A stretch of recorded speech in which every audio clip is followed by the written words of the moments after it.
Welcome everybody to another BDA Boxing transmission. This is your host, Mr. BDA, and alongside with me, as always, my co-host, King Bucho. King, are you there? Yes, sir. Fantastic. We're broadcasting to you live from the true north. It's humid as hell over here, but we're trying to get by, and we decided, you know what better to quench someone's thirst and to dissipate the heat than a little boxing podcast. Right, Bucho? Absolutely. That's right. Now listen, fellas, you know the drill. If you want to join us, go to Google Hangouts and send us an instant message via the email address that's on the top of your screen, boxingdebate@hotmail.com. That's boxingdebate@hotmail.com. Of course, people are going to be showing up, not right away. You know, it takes a little bit of time for people to start coming in here. So we're going to wait a little bit. You know, we're just... Oh, shit.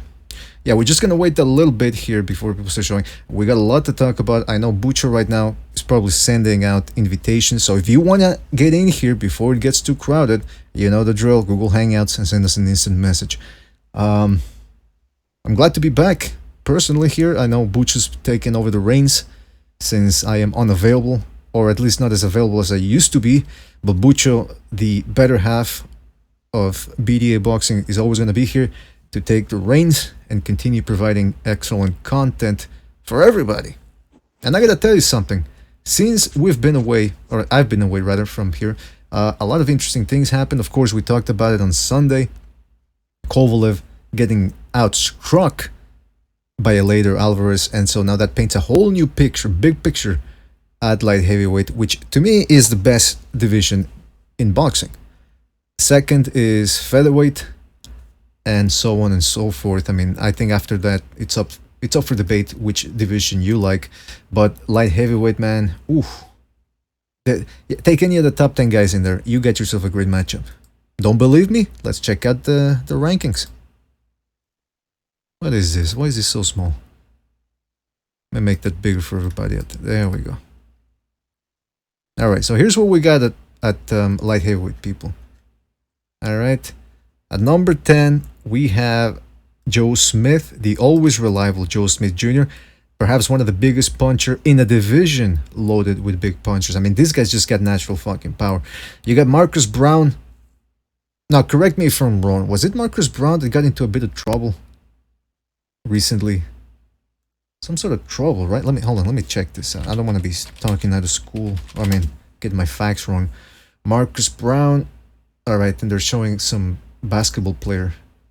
Oh, it's because Brown with an E at the end. How do you say, anybody out there that's a natural English speaker or domestic, how do you say, what's the difference between Brown with an E at the end and just Brown? Marcus Brownie? Is it Brownie? All right, enough tomfoolery here. Marcus Brown gets off the floor to defeat Lennon Castillo. That was on August the 4th, of course, last week. No, okay, so he's not the one that got into trouble. Anyway, who gives a shit? I was gonna... Oh yeah, John Gonzalez, shout out to John. He says he laid the smackdown on a girl. Again, that's none of my business really, but I mean, I'm just saying, the reason why I bring up the legal troubles is because if he's got some charges, serious charges, it might take him out of the boxing world for a while. But from what I understand, it's nothing that's gonna keep him out of the ring for too long.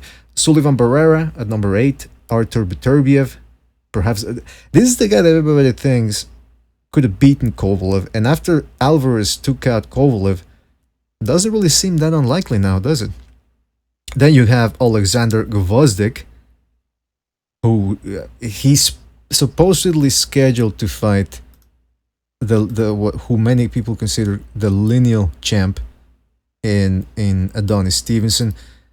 I don't know if that fight's really gonna happen. Because, you know, I mean, you take a look at, what was it? Stevenson versus Badu Jack. Big fight for the PBC, big fight for the boxing world. And they hadn't even had a venue until 2 weeks before.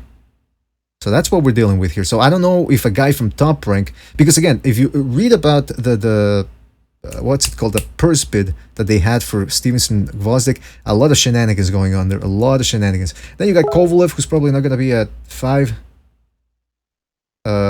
Baidu Jack at number 4, Adonis Stevenson number 3, Bivol, who continues to impress, at number 2. Alvarez is now the number 1 guy according to Ring Magazine. These are the Ring Magazine ratings.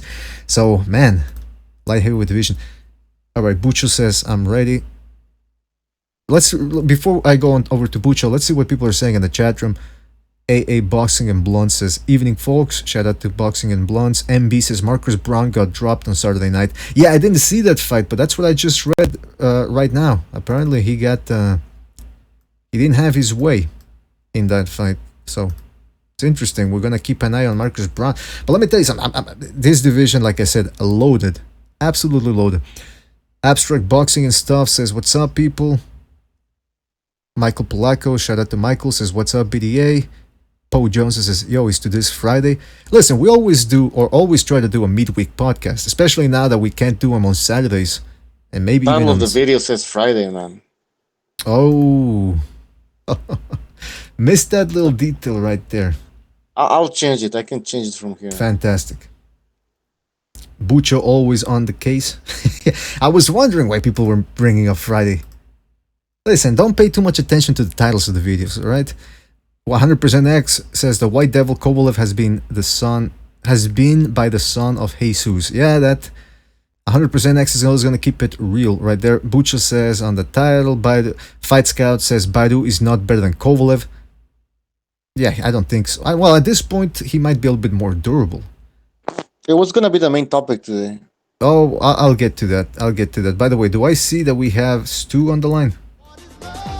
Oh, hold on a second. Somebody just subscribed and I can't see the... Alright. We didn't see who subscribed there.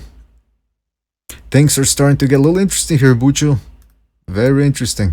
I'm gonna put the sub alert here, because I don't know why it's not here.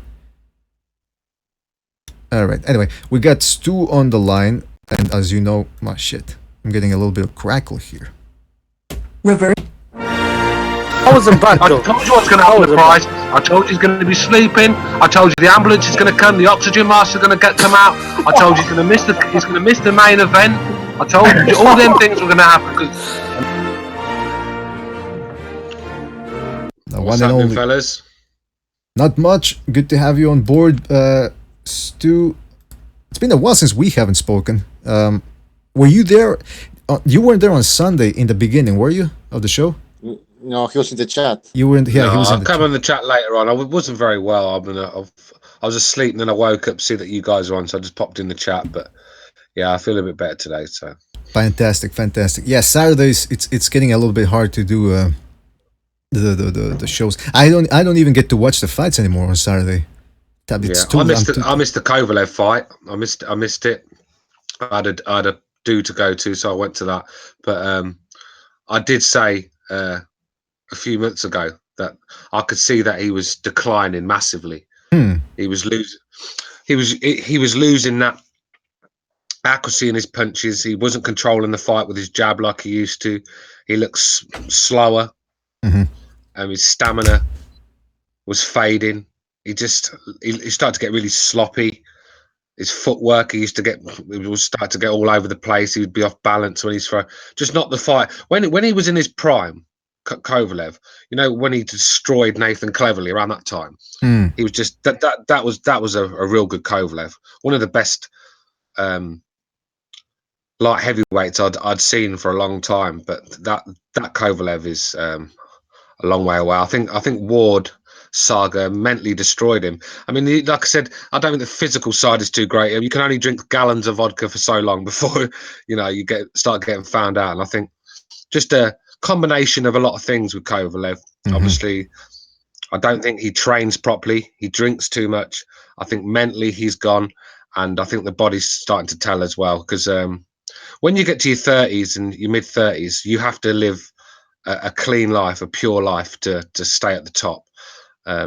Otherwise, these young guys, these fit young guys, are going to come through and steamroll through, And I just don't think Kovalev lives the life of a fighter like he should. Yeah, I agree, man. And it's not just, of course, the lifestyle. It's he ran into a guy that can crack.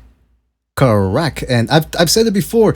I said it even before the Kovalev fight. It's Alvarez is a very dangerous guy. There's a reason why Stevenson was avoiding him. I mean, listen, I'm still unsure about who was avoiding who, but there were a lot of shenanigans right there. And Alvarez, not only does he have the look of an evil guy, he's got those arch eyebrows that make him look evil all the time, but he's got good skills, good hand speed, he can crack. But Stu, the one thing I did mention before is that Alvarez does tend to have, because I've seen a lot of his fights here in Canada, he has stamina issues a little bit. I would have loved to have seen what would have happened against Kovalev in the later rounds. I'm not saying he would have lost, but against Chilemba, he did tire a little bit, and he's not a spry chicken either. I just don't think Kovalev brings that intensity to empty a tank anymore. He's just very lethargic. I mean, I didn't watch the fight, but what I've seen of Kovalev lately, I mean, the fact that he got beat tells a story in itself, because Kovalev in his prime would be beating Alvarez, no problem at all. So I don't know about that. I could just see it, mate. I could see the fading fighter. Everything he did was fading. It's not like he was losing something, just one thing here and there, and he could rely on the other the skills he had. Right. He was fading in every department, if you know what I'm saying. Even the power, because the accuracy and the balance was wrong. He wasn't getting the same ferociousness in his shots. You know, it's just I could see him fading, and like I said, I just don't think he's been the same since the Ward loss. To be honest, right? With you.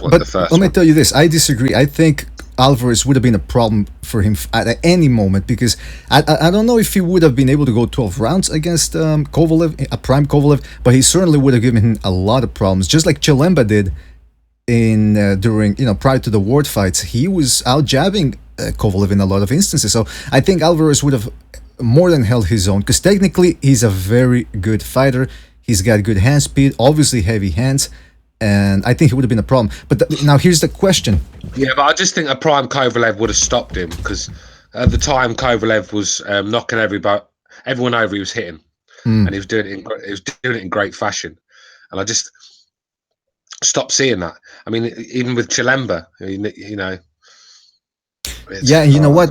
And you know what? That 2013, 2017 run that Kovalev went through, he was looking like an unstoppable guy. Again, Pascal and Chilemba gave him a little trouble, but other than that, he was looking. That's why people kept bringing up the comparison to Ivan Drago. The guy was looking tremendous. Now let me just recognize before we continue. Don't get fooled when they tell you that the crime rate is down in New York. Every time I watch the local news, they're always talking about, well, there was a stabbing here, there was a stabbing there, there was a shooting there, but the crime is down. All right. Recognize, are you there? I'm right here. What's going on? Not much, man. Just talking a little Kovalev. Just to recap a little bit what happened, because we didn't get Stu's thoughts on that. By the way, I was reading on Boxing and recognized that Kovalev might want to exercise. He has a rematch clause, and it seems like he's interested in taking it. What would you suggest? Do you suggest he take a couple of tune-ups before taking on Alvarez again, or should he jump right in there with him? I think he should jump right in there with him. Oh, I think he'll lose again. Right, but I think he should. I think he should just go for it. He's getting up there in age. He's 35. I didn't think he was mentally shot going into this fight, but something in that whole fight kind of contradicting is not the word I'm looking for, but it kind of proved to what some people were telling me. They're like, listen, he's mentally shot. And I didn't see it, right? Because a fight, you fight one guy, it's not the same thing fighting another guy, but the one thing that could happen is it could mess with your what's the word I'm looking for? Your self-esteem as a fighter, I guess. It does kind of. The one thing that I noticed about that fight was, and I think I was talking to Bucho about it, was even though I thought Kovalev was winning on points until the point of the stoppage, not by many. I thought he was up like 4-2, right? I got stopped in the 7th round.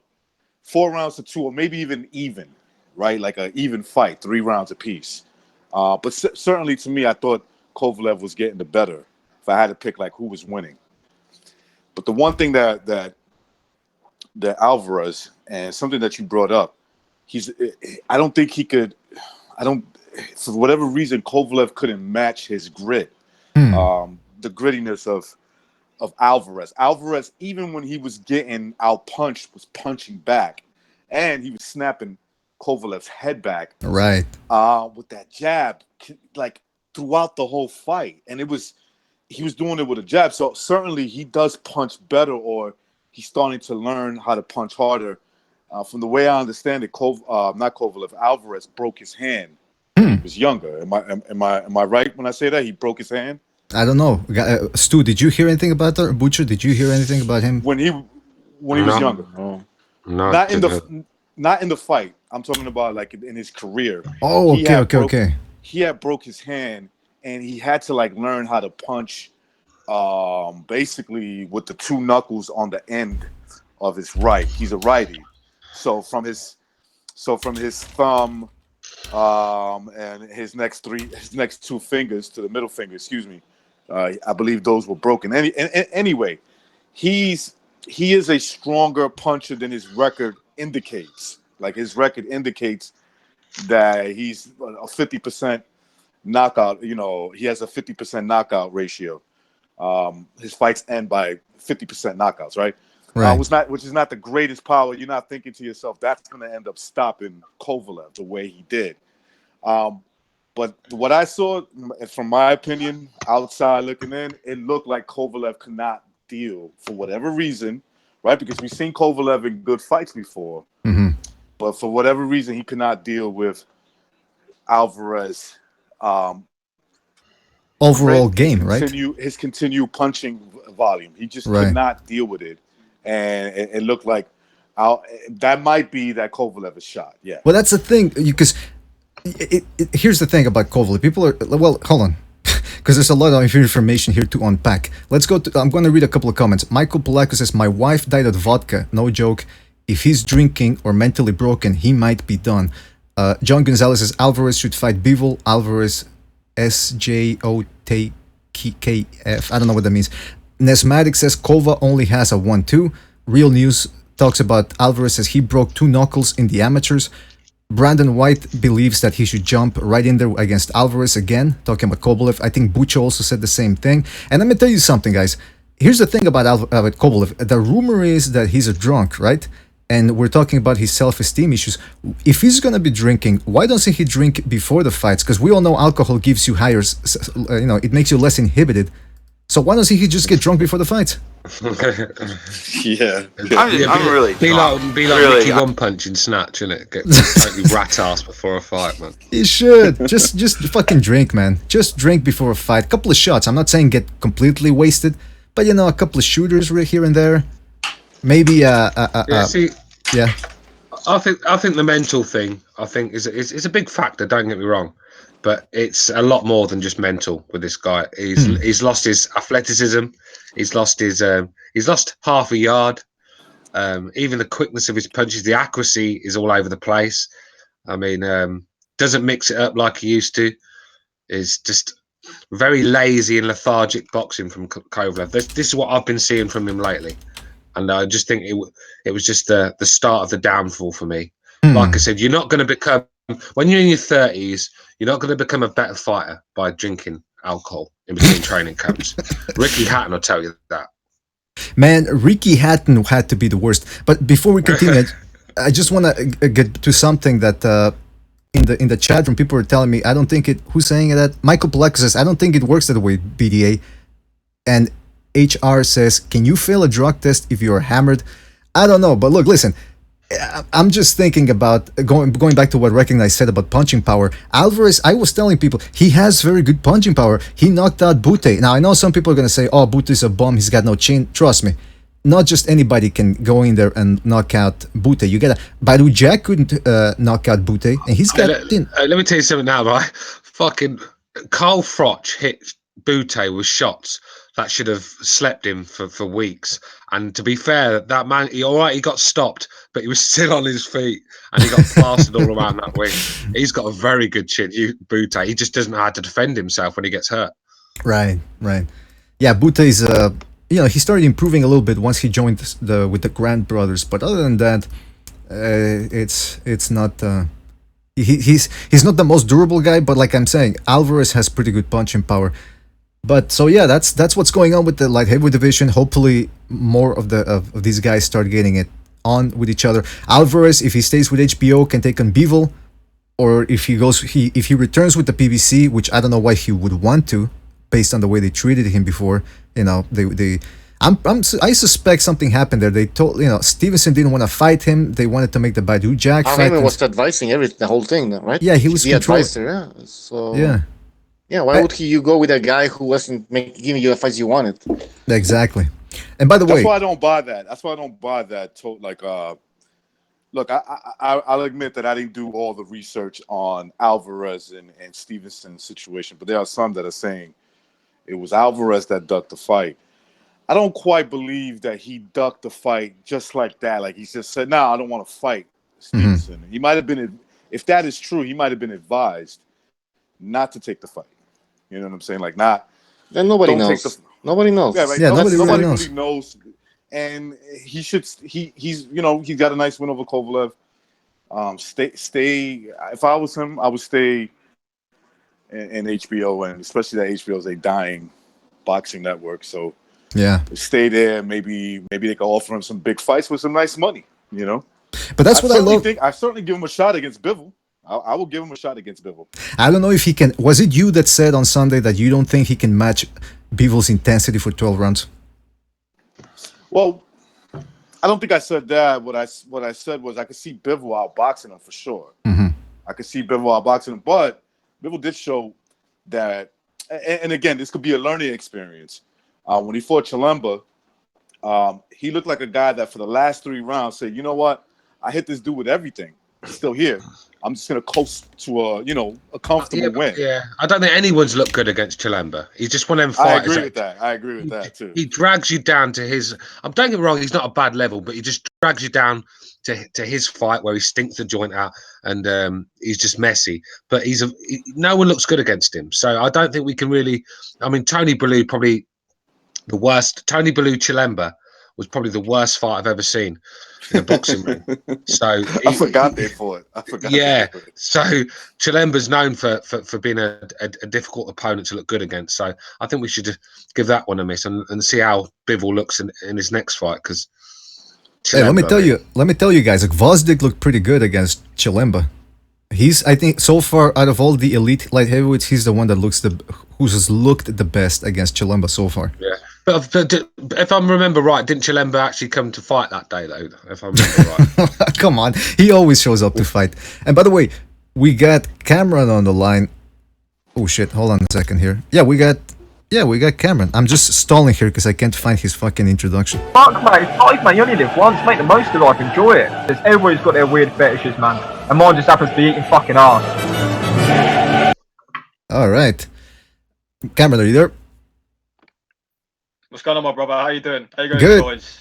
Good to have you on board, man. Yeah, how you doing, Stu? Been a while, man.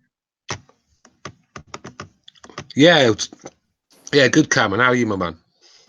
Yeah, good, man. I'm buzzing because I applied for a job I've been wanting for a while, and I got the job today, so I'm pumped. Oh, congratulations, man! Keep you cool and keep you cool and keep you calm, Cameron. Don't be going off the fucking rails if someone Don't mention the ass eating. No, I'm seriously, mate. No, seriously, like, I just feel like I've had a big break, so I'm just pumped. Yeah. This is gonna be Cameron. This is gonna be Cameron after a week there. Come on, you gotta get in there! Get in there! Get in there! He's gonna be fucking bossing people around in a week. He's gonna be telling people what to do. Yeah. No, yeah, man. What were you guys talking about? Because I've literally just jumped on, man. Well, we were talking about Kovalev versus what's his name, Alvarez. And by the way, Nicola Ferrari says Bivol looked better than Gvozdyk. BDA.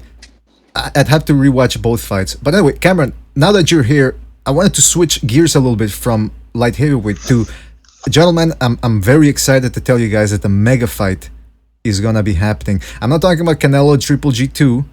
I'm not talking about Deontay Wilder taking on Joshua, the fight that everyone wants to see. I'm talking about Jeff Horn taking on Anthony Mundine.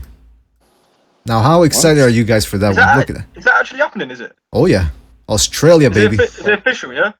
Well, apparently, yeah, very close. Well, no, it's not official, but it's very I've not close. seen this man, so. Well, now are you excited now? Very lucky day. You get it. Anthony Mundine, man, is a legit pound for pound. The guy fought Danny Green at cruiserweight, and he fought middleweight in his next fight. That's right. Wait, who What beat a load Mosley? of Who stopped Mosley? What a load of fucking Australian Yeah, he did trash. stop. Now, wait a minute.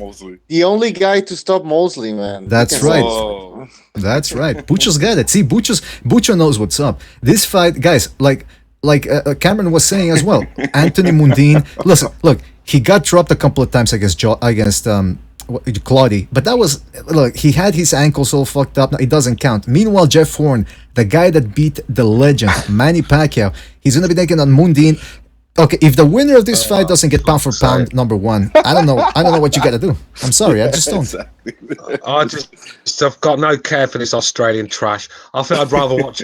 I'd rather watch fucking Mundine v Crocodile Dundee. I mean, that's how important this fight is to me. I mean, I'd rather watch paint dry. yeah, fucking horrendous.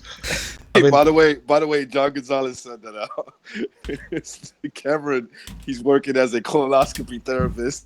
Okay, come on. Oh, I'll let you into a little secret. I'll let you into a little secret, right? I had to recognize, man. Keep calm a minute, man.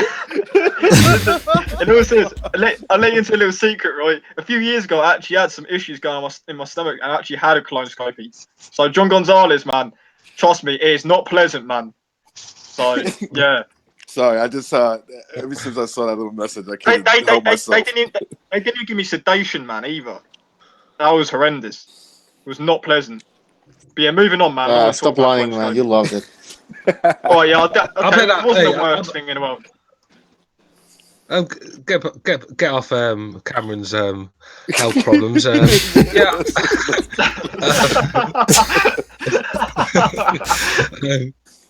Well, actually, talking about Mundine Horn, let's get back on to Cameron's health problems. Fuck, so I care nothing for that fight. I mean, they both involve shit. That'll probably be pay-per-view in Australia. That will. Oh yeah, What fuck. is it? Well, is it 147? Surely Mundine can't make 147. No, it's probably gonna be 154 no, or it's something. 168, I guess, no?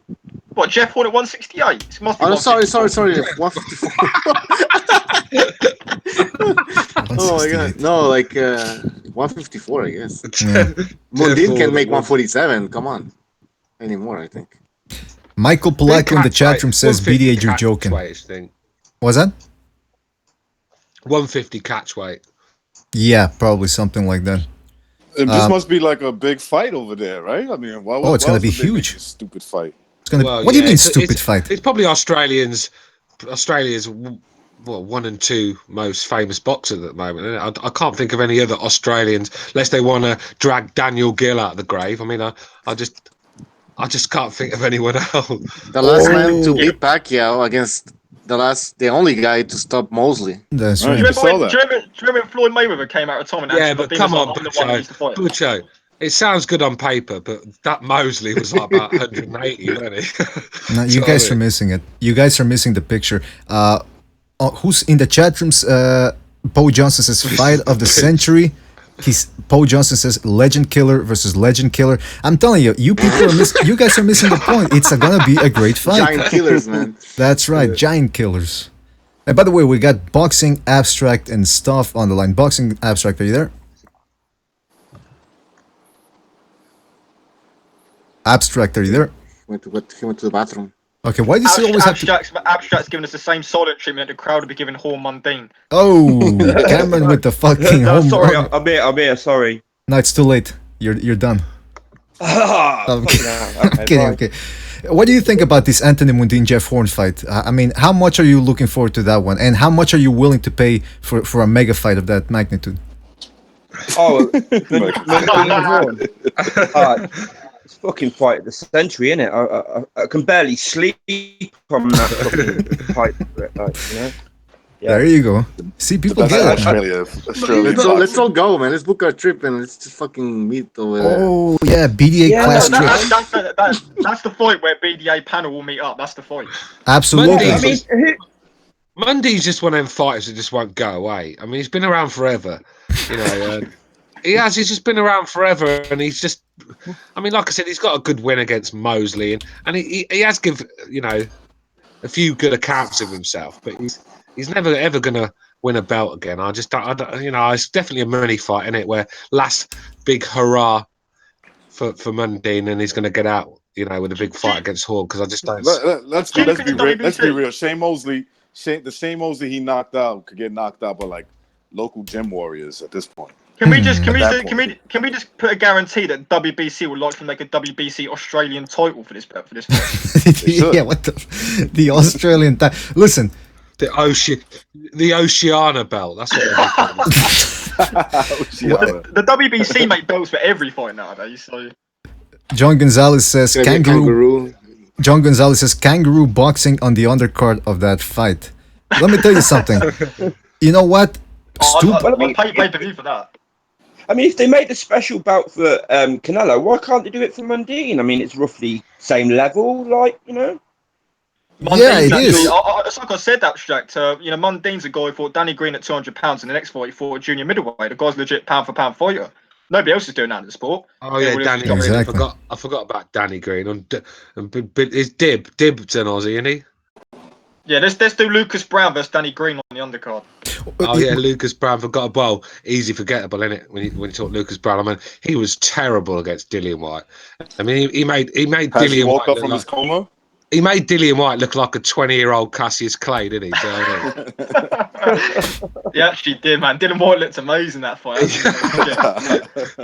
It's like he didn't even train for that fight, man. No, he has to.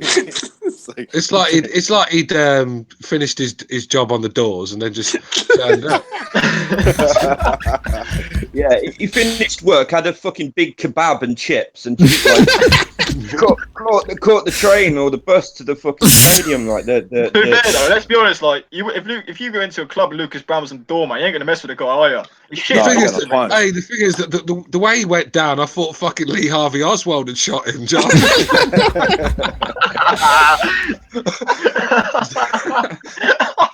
Yeah, he looked like he got shot. I can't handle this. Stu just brought up the good point a couple of minutes ago. He said the winner of this fight should fight Daniel Gill.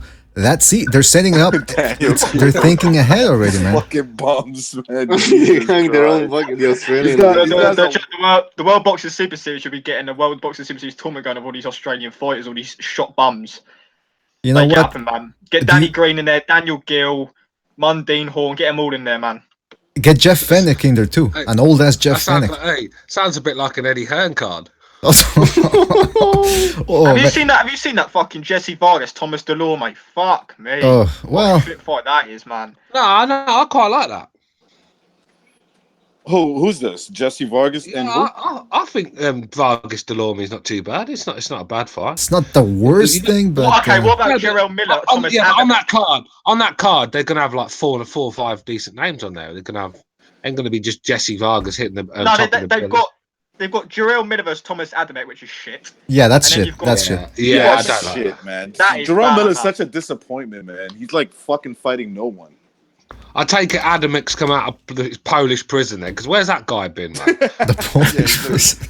He got knocked out. He got out last week, and I'm surprised Wilder ain't offered to fight him. Oh, that's true, huh? I'm fighting the very dangerous Adamek.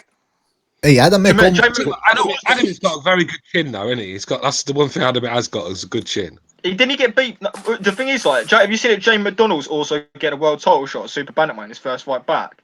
It just proves if you've got the right promoter, you don't have to work your way up to a title shot. You can just get the title shot. I mean, you got guys that are going up divisions got no business.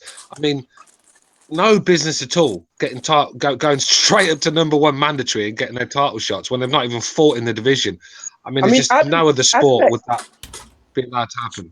Sorry to interrupt. Didn't Adamek get knocked out by Eric Molina? Yeah, he did. He did. That's what I'm saying, man. And Eric Molina years ago. It's like, what the fuck? But if he signs to fight Wilder, it was a fluke what Eric Molina did. Sorry to get back onto that other. sorry to get back onto the last topic, but what did Demetrius Andrade do to get a shot at Billy Joe Saunders if he gets one sort of thing? He's the only black guy with an earring He on the was the nose. WBO junior middle-weight champion. So Do you know what, That's man? right. You know it's bad when Brian Rose is probably in your top 3 wins. I mean, Didn't Brian Rose lose to Carson Jones? Wait, yeah, he did in Hull. Who dropped? Yeah, I thought he did. Who dropped the great Andrade? Who's the one that scored a knockdown on him? Was it Brian Marty Rose? Rose? No, it wasn't Rose. No. If it was Brian Rose, he'd be retiring, man. Tell you that. Yeah, he should be retiring. I see Andrade nearly got stopped in. Oh fucking hell! What was it guy? Jack Colkay, wasn't it? Jack Colkay. Was it Jack Colkay? Colkay. Colkay. Colkay. He nearly lost that fight. He nearly got stopped. I thought Martin Rosen might have knocked him down, but I don't think he did. No, Yeah, Martin Rosen didn't. That was a close fight, though. People are saying that it was. People are saying that it was like I said, my Vanis. point is, it just proves that you don't have to work your way to the top anymore. You just got to have the right promoters to get the shots. And But Eddie it's Hearn, always- I say what you think like it's- about him, he gets his fighters the shots, mate. He gets. Stu, Go on. sorry to interrupt, but it's kind of always been that way. I just think that it's more flagrant now, and it's more out there. Like, you know, it's more social media. Yeah. And you can see it. But this was always happening. Like, you know, Roberto Duran could get a fucking title shot to be the undisputed middleweight champion versus Marvin Hagler. I mean, but what did he do really at fucking? What did he do? But really I don't mind. But I don't mind it when it's a voluntary. When it's a voluntary, then fine. But they're making these guys number one mandatories. They're That's making what these they're guys doing number now, one mandatories. And that's my problem. You know Andre Ward was like mandatory for Kovalev's belt for beating who? Barrera, wasn't it? Do you know what I mean? They're just you don't even have to do anything to get to a number one spot anymore. Before you had to work your way out. Fucking hell. A lot of these fighters used to have 30-odd fights before they even got a title shot, and they had to fight all the guys around them. But them days are well over, mate. You just I've got to agree with you, you know, like, because what about all the other fighters that have been fighting at the weight, that have been getting wins at the weight, climbing the rankings and that, and then some fucking, you know, like fucking Ward just comes in and like, do you know what I mean? He takes that spot over them all. It's not right. I don't think that's right. And then he retires without fighting anyone legit after it.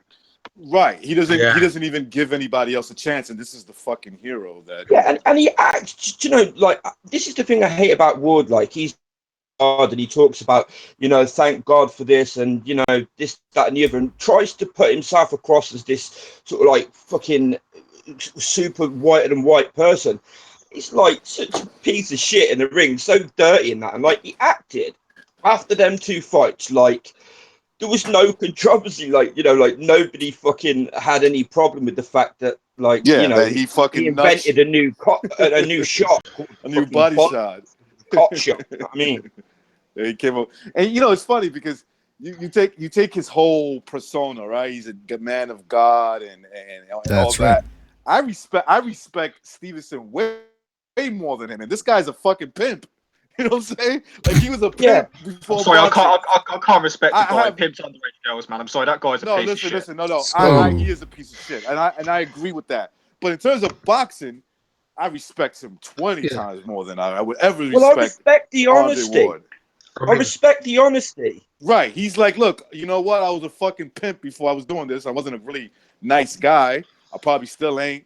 So I said, fuck it. I knew how to knock dudes out. So I said, let me give this boxing shit a shot. Right. Well, I He's mean, a scumbag. I've got to agree. I respect that a hell of a lot more. I've got a bit of a dodgy past and whatnot. And, you know, I'll be honest with people about it. And it's kind of like, I don't know, I just respect that rather than somebody that's sort of like trying to portray himself as this thing that's just fucking clearly not. Super critical. You know? I think what hurts Andre Ward is the delusion of the man. You know, I just think he rubs people up the wrong way. Everyone with two eyeballs could see what happened in the first fight. Yet this guy, he calls us salty, and he calls us salty and says, "I'll get over it. I'll kick his ass." When he didn't. Yeah, Do you know what I mean? So, Yeah. and then he claims to be a man of God, yet he can't even be honest about a fight that he was in. You know, and The only people that agree with just that like- statement that he kicked Kovalev's ass are these fucking like these fuck boys on YouTube like that just delusional as all hell. You know? LDBC then, basically. Do you know, Right. to be fair though, when I went on YouTube afterwards to look at some of the post-fight thoughts from some of the guys, and there was a lot of African Americans fight Oh yeah, comfortably. I seen. I just think it's a. You're right about that. Yeah, you know, there was a lot of them saying it. It's just that LDBC couldn't get over it because Ward was their main man. Well, at least about the second fight, he was almost correct, weren't he? When he, if he says beat his ass, because ass is, I guess, close to the bollocks. So I mean, I guess that's true, man. Well, yeah, you're right. I mean, he literally almost beat his ass. He just. But I'm gonna listen. I weren't very. He beat his dick. I thought. Yeah, but I thought Kovalev was disgraceful that night. He gave in. He showed no. I mean, I've seen fighters get. I mean, look at Riddick Bowe. He got fucking uppercutted in the nuts 4 times by a heavyweight, and he still kept going. I mean, the Lomachenko man as well. He just threw the towel in. Was he upset that he got stopped? The guy should be taking a 5-minute breather. He's just been stopped when it shouldn't have been a stoppage. All right, but look, how many times are we going to talk about that fight again? How many times are we going to talk about that fight? With his head down. About that, he was only against the ropes. I thought that was a really bizarrely early stoppage, and I do think he was he looked like totally shell shocked that it had been stopped, considering he hadn't gone down. Did you hear him complaining afterwards? Was he waving his arms saying, "What the fuck?" No, he wasn't. He looked like he just. All right, look, listen. He almost looked like. I'm sorry for jumping in, guys, but he almost looked like he was like, "Wow, I can't believe you guys did this." Look, can we move on from that fight? Can we listen, guys? Let's move on from that fight. We've always every time he goes back to Ward, he goes back to Kovalev. Look, Kovalev got hit in the nuts. He should. It's his fault too. He should have fucking. We need to stop shitting on this guy. What about Wilder? What about the Wilder and Fury fight close to being made then, guys? Well, hold on. I want that fight to happen. Why not? Yeah, I do. I have a like feeling that fight. Fury's gonna school him. I have a feeling Fury's gonna school this boy. What if it happens this year? Yeah. No, at the end of the year. I don't like it if it's Fury. happening this year. I think it's way too early for Fury. I mean, if you look, Fury's turned down good money to fight Dylan White, to fight Tony Bellew, and he's going to fight. I personally don't think that fight's going to happen. I think it's a lot hot air. The Furies are notorious for fucking chatting shit about their next opponent. They used to do. He used to do it with Fury all the time. Oh yeah, it's going to be a top 10 opponent, and it'd be like Radenko or whatever. I think Fury will take the fight in December. I'm with Abstract, man. I'm 100% with Abstract. I don't think this fight's going to happen, man. I know that the WBC have put Fury in the top 5 now with their ratings, so yeah, maybe that's an indication. But for me, I don't like the fight. I'd rather see Fury get. I think Fury sent 3 more fights in. Fury just sent me an email saying, "Hey, what are you doing December?" All right. He's fighting Pianetta, isn't he? I mean, fuck. So he got this top by Kevin Johnson this year. Fuck's sake. Yeah, I mean, look, it's not even the fact that he's had a 2-year layoff. Fighters have come back from long layoffs and had a warm-up fight and then gone up. But it's what he did during that time, the amount of weight he put on, the things that he put in his system. I don't like that fight. I think it's not. I don't get why that would happen now. I just don't buy it. I don't buy it. Maybe I'm wrong, but I don't buy it. I think the one thing Fury has got in his favour is that he's still a young guy, and when you're a young guy, you can recover from them sort of things. It's when you're in your mid-30s and you're doing coke and fucking drinking like Kovalev, then it's over for you.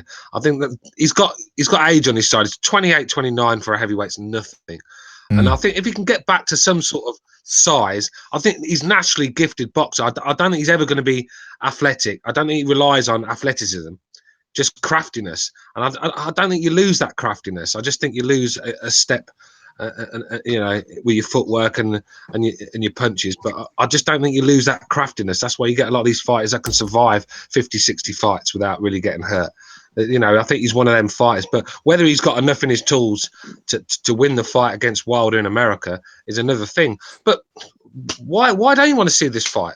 Well, I mean, I can speak on that just a little. I can speak on that just a little bit. Sorry to interrupt you, Stu. No, sorry, bro. Because I was in the military, and I was about 26 when I came home, and drank, did all kinds of stupid shit for a bit longer than he did and whatnot.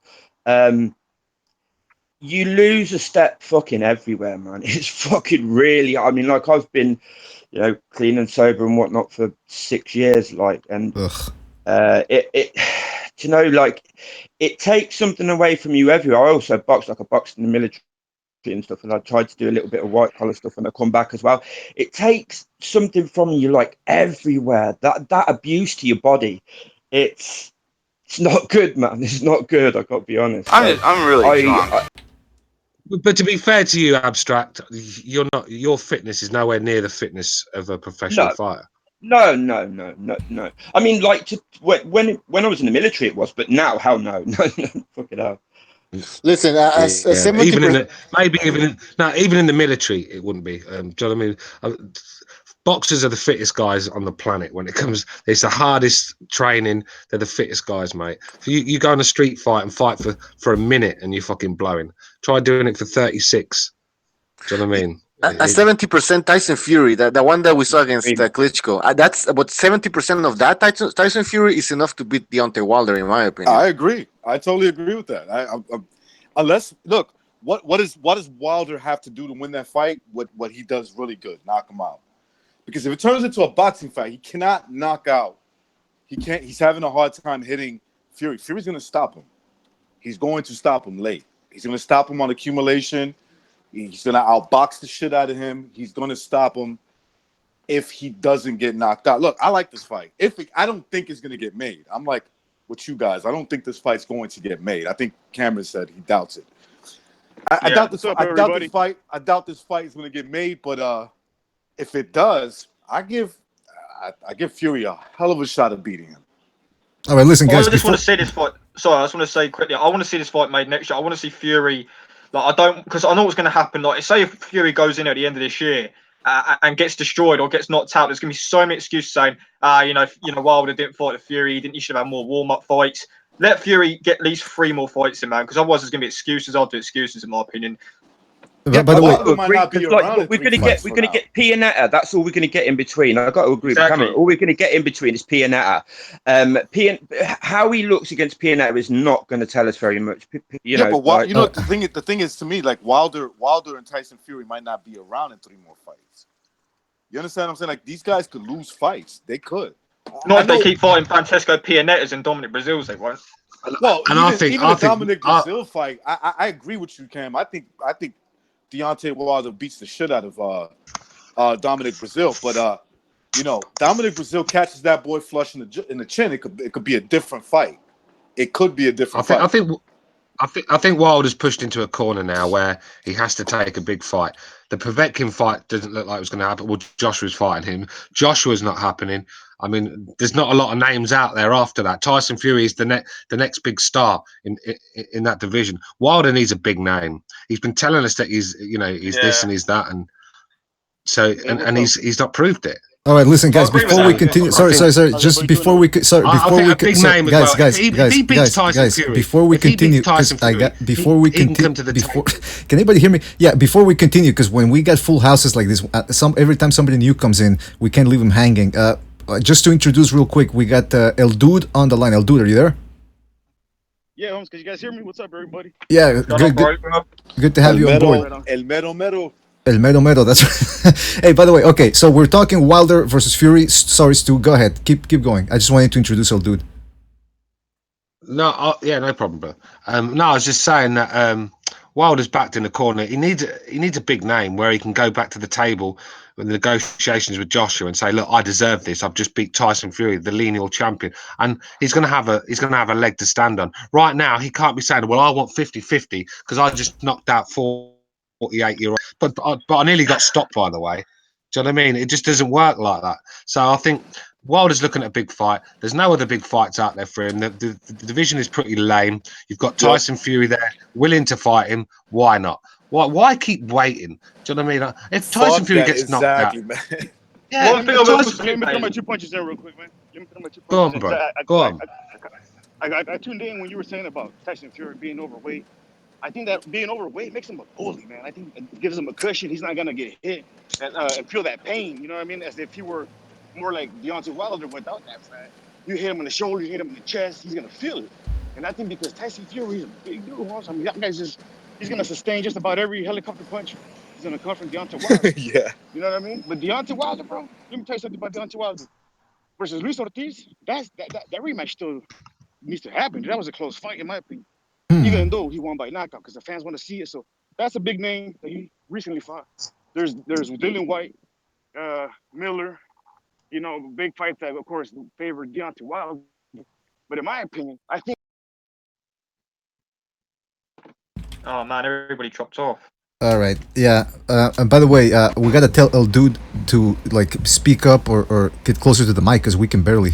I don't know if people in the chat room.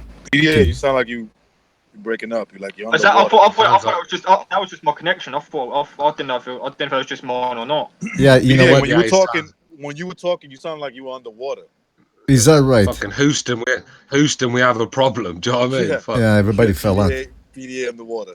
Am I still underwater or am I good? No, you sound You're perfect. right. All right. Yeah, your head's above the water. I'm waiting for ElDude to get back because we also gotta tell him to speak up because we can. I don't know if you guys could hear him, but like he was. I heard him. Yeah, he was basically saying that you know, he thinks that Not he bad. I got thinks cut off that shit. Oh, he's back. He's back. A couple of fights, man. A couple of fights that I'm one fight away from saying I think Deontay Wilder will beat Anthony Joshua for sure. I'm like one fight away to being convinced.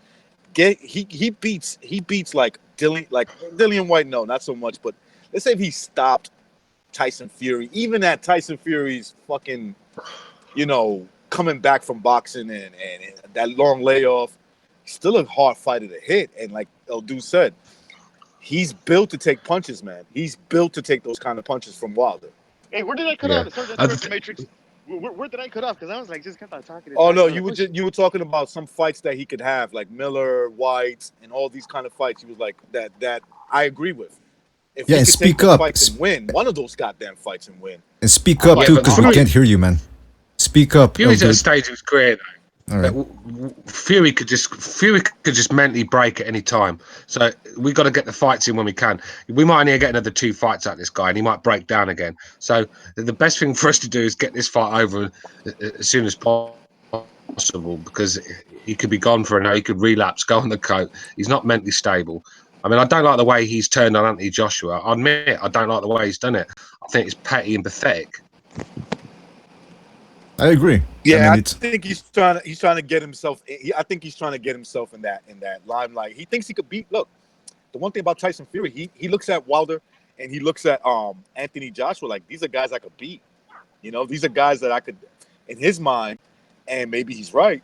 He's like I could beat these guys on my, you know, not at my best. I could outbox these dudes like easily. Hey man, by any chance did you guys happen to hear when I was talking about Tyson Fury reaching the top of the mountain? Man, you need to speak up a bit, man, because we can barely hear you. Oh, I can't. Top of the mountain. What do you mean by that? Oh, okay. Like, you know, back to the original subject where you were saying Tyson Fury is a little bit out of shape and stuff like that. Physically, he might be. But when a person decides to get back in shape like that, like Tyson Fury is doing right now, calling out Deontay Wilder, that's because he reached that peak. Mentally, spiritually, he feels he's invincible. He got that hop in his stab, you know what I mean? He's ready to go. He wants to fight the best. He feels he's back. Mentally and spiritually, he's back. Physically, I think that extra cushion might benefit him. So I don't know, man. Deontay Wilder coming off a big fight like Luis Ortiz, I gotta give it a Fury. Yeah, Fury's going to lean on him and rough him up in the inside. You can bet your life. You know, he's going to manhandle Wilder on the inside. And if you look at the way he knocked out Cunningham, the way he was just basically grabbing Cunningham, roughing him up, and then sort of like put his elbow in his face and just come follow through. Yeah, it was brutal. But Cunningham couldn't see the shot coming. Yeah, because he couldn't see the shot coming because Fury had his forearm in his eyes. So Fury's going to do that to Wilder. He's going to be a lot bigger. I mean, Wilder's going to be like 220 on the night, I should think, at the most. Fury's going to be big. He's going to be heavy. So there's a chance that Fury can win that fight. There is a good chance. Hey, here's an interesting question. Could Hughie Fury beat Deontay Wilder? No. Hughie Fury, no. Hughie, you say Hughie, right? Yes, that's right, Hughie. No, I think- no, I think doubt it. Spielk almost beat him. No. And the Ruiz Jr. was supposed to be in I that fight. tell you what, Hughie's going to be the Chilemba of the heavy. Who's going to be the Chilemba of the heavyweight division? Just Nice makes everyone comparison. look horrible. Yeah, that's a nice comparison. He's going to, but he just makes everyone look. Yeah, that's what he is, bro. Just makes everyone look horrible, and he's going to be. You're never going to beat Hughie Fury up, but he's just not active enough to win fights. He's a Simple good as enough. that. He's a good enough boxer to avoid getting beat up like really bad. Yeah, But he's not good enough. Yeah, to definitely. Win. Like he's not good enough to win. Hey, but what Yeah, do I you think? agree. Putting him up- Exactly. putting him up against, Maybe his cousin would beat his ass, but that's about it, probably. Andy Ruiz Jr., man. That fight was supposed to go down. And Oh, I think Andy Ruiz Jr., man, I think he's good, man. I think that kid is real good. He could. His shape. I know people look at his shape and look suspect, right? But he could box. The boy knows how to box, man. Oh yeah, he can. reminds me of a lesser James Toney in terms of body shape and boxing ability. Not as good as James Toney. I'm not saying that, so I don't want to be a little crazy, but don't go by his shape is what I'm saying. His shape has nothing to do with what he could do in the ring. Because you are a disgusting fat body. I think that's what he should be hearing in the gym. But no, yeah, he's got pretty good hands, man. Pretty good fast hands, good skills. In my estimation, he did very well against Joseph Parker. I don't know, I think that fight He did. could have gone either way. He did. I agree with you. But then you look I at what think so. happened. Yeah, go ahead. No, I was gonna say, yeah, I agree with you. I think so.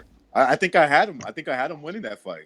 I thought I had him up like maybe 7 rounds to 5. Yeah, I think I had Fury winning that one as well. But I how had good? Fury winning that fight as well, but I do agree that he doesn't throw enough punches. No. And he's one of them fighters that I could see if he threw more punches, I could see like winning a decision against Wilder because he is really hard to hit and awkward and stuff. But he just doesn't. I don't think he Too believes in inactive. himself. I don't think he believes in No, I himself. don't. I think he just lacks belief. He's a I mean, young he's man, had a lot remember? of You know, health when you're problems. like, yeah, but when you're a young guy as Sorry. well, he's fighting grown ass men, isn't he? Do you know what I mean? I just don't think he's confident. Not like Tyson. Yeah. Tyson thinks he's going to win all the time. He's not like Yeah, that, is he? I agree. He had a lot of like allergies and like nervous conditions and stuff, and I think that comes through. The lack of confidence does come through. I think with him being young though, he could work on that, and if he did, I think because I think he's got probably the best footwork in the heavyweight division. Hughie Fury. I mean, like mobility and footwork and stuff. I think he's really, really good, but he's just lacking output and confidence and stuff. Well, he is what, 23, 24 or something like that. So yeah, it doesn't surprise me. I mean, the guy's pretty green still. And then of course, was that? What'd you say, ElDude?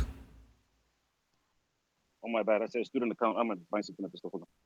I see. Yeah, guys, I've got to shoot, guys. Got to get up early in the morning. So cheers for having me on, and have a good evening, boys. All right, Cameron. Congratulations again on securing employment. Cameron, congratulations, and don't start bossing people around on your first day. That's right. Man, I appreciate it, guys. Have a good evening. All right, see you, man. Yeah, see you later, Cameron. See you later, Don't start shitting on people, literally. Oh no! Wait, he never took. John Gonzalez. Yeah, that was John Gonzalez. No, wait, no. John took a shit. Somebody took a shit on John. Anyway, I'm getting confused now with all that shit. All right, so I guess I heard recognize he's either in the shower or he's cooking again. I don't know. I hope he's. I was brushing my gibbets. You know, Your gibbet. Sorry. All right. Now listen, fellas, I gotta talk a little bit something here interesting because we always talk about corruption in boxing and how the mob is always involved in that. Well, in Japan, according to Boxing Scene, the head of the amateur organization just resigned after there were allegations of him rigging fights and being connected to the Japanese mafia, aka the Yakuza. And let me tell you something, I always knew that this Japanese amateur organization, I always knew there was something suspect. I mean, just look, I'm going to show you a photo of the guys. of the leaders of the organization. I mean, come on, do these guys look like amateur boxers or people that are supposed to be? It's fucking criminals, man. But that's the way they do it in Japan, and it wouldn't surprise me if it's even worse in other parts of the world. But anyway, moving on from that, I wanted to tell you guys, and I wanted to get your opinion on the undercard of Golovkin, Alvarez 2. According to Boxing Scene, hold on a second, somebody's sending me a message. All right, Abstract had to go. Abstract, thanks for joining us. We'll see you on the next one, man. Always good to talk to you. Okay, so here's the undercard that they got planned so far for Triple G Alvarez 2, which is going to be taking place in about a week and 8 days, all right? They're going to have Jamie Munguia against the Canadian Brandon Cook, who's not that durable a fighter, so I think that fight's going to be pretty easy to call on paper. They also want to put how funny the Canadian surname is Cook. Come on, man, don't start shitting on Canadian names. But they're also going to have Roman Chocolatito Gonzalez against Moises Fuentes. Is it Moises Fuentes? Anyway, I got to check, but they want to have Gonzalez there, and they want to have Spike O'Sullivan versus David Lemieux. Guys, you let us know. What do you think? Good undercard, solid undercard, not that bad. Under. I like that card. I like Lemieux O'Sullivan. I think that's going to be a very good fight.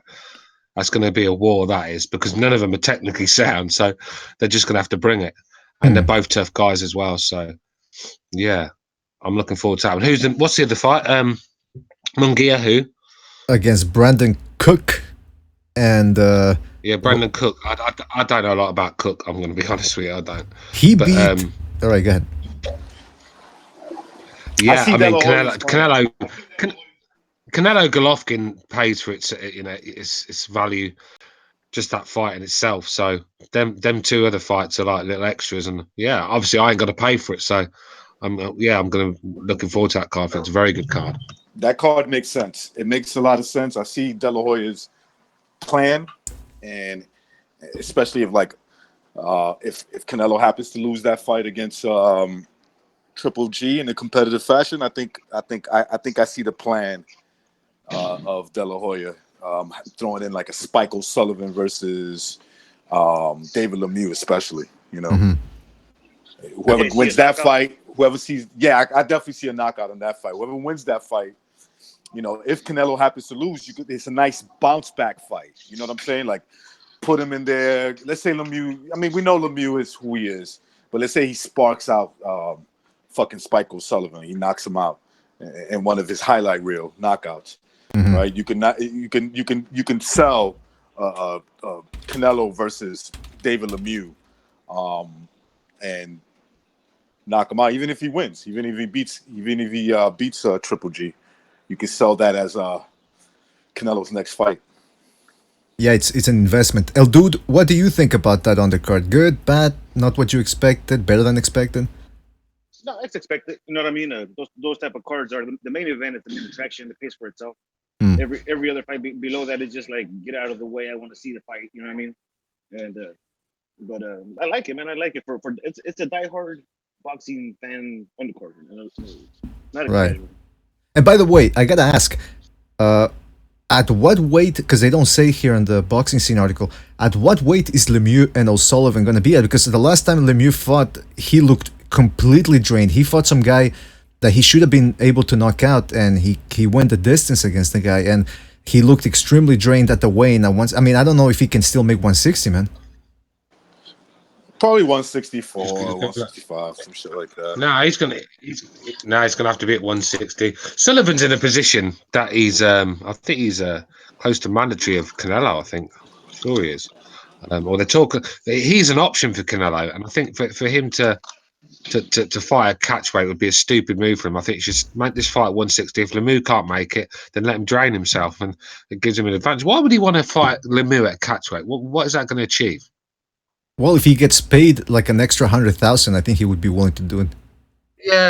Yeah, maybe money. But like I said, if there's a Canelo Alvarez fight, he could get the Canelo fight next. Yeah, but Stu, come on, win or man. lose is going to fight again, isn't he? Of course he is. Yeah, but Stu, Spike, have you seen his mustache? He needs. Yeah, go ahead.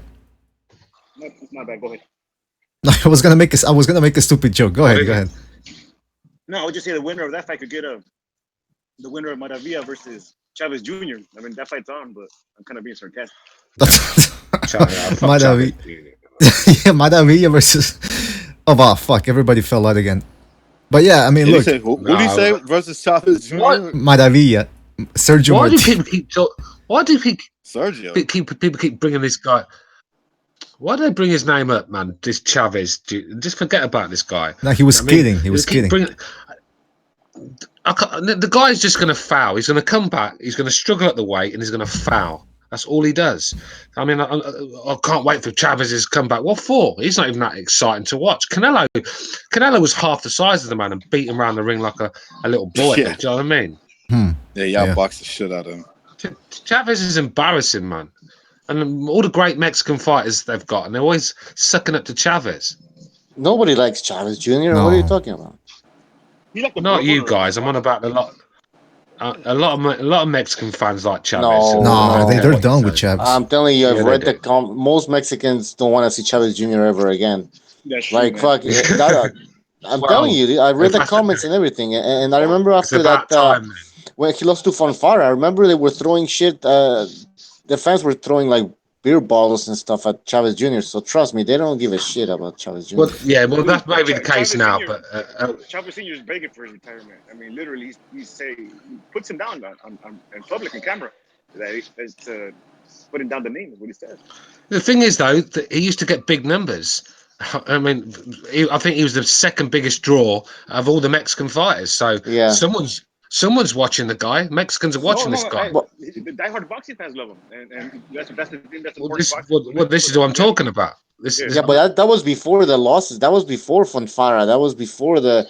Listen, that was Martinez fight. He fucked up, but people forgave him, kind of. Because of the last round. Then Yeah. again came Fonfara, and then came Canelo, where he did absolutely nothing, like nothing. Now it's over. Now, trust me. Now nobody's gonna watch those numbers you're mentioning. That was way in the past, man. Yeah, well, I'm glad to hear it because that guy he don't deserve to have support. Now he's like an Asian bro. He's like a circus, like a show. People want to tune in to see him. You know what I mean? To see him lose, to put on a ridiculous comment or something. He's controversial now. He crossed that particular type of ranking in boxing, if I should say. Yeah. ElDude. Okay, I thought ElDude was in an airplane. It looked like he was in an airplane or something.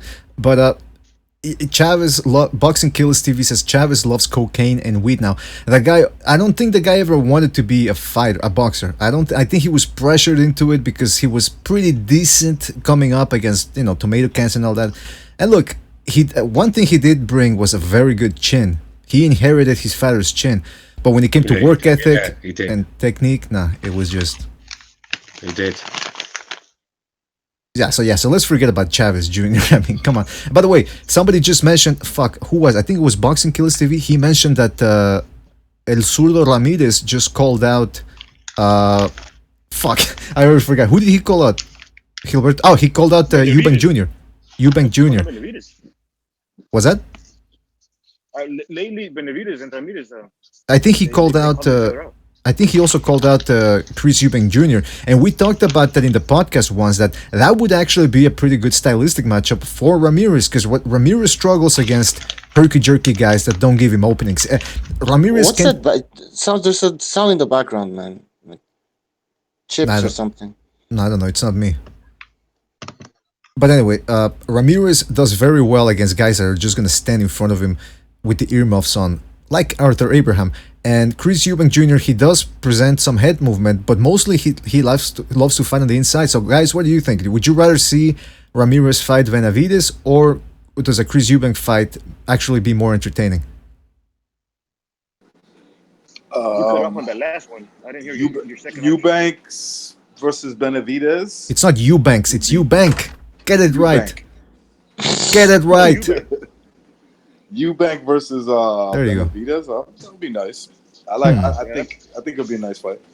No, did you say Ramirez against Eubank? I said Ramirez against Eubank. Benavides, I think he's going to be taking on the Anthony Durrell. Durrell. Yeah, Anthony. Yeah. Okay, Anthony. so crazy though, man.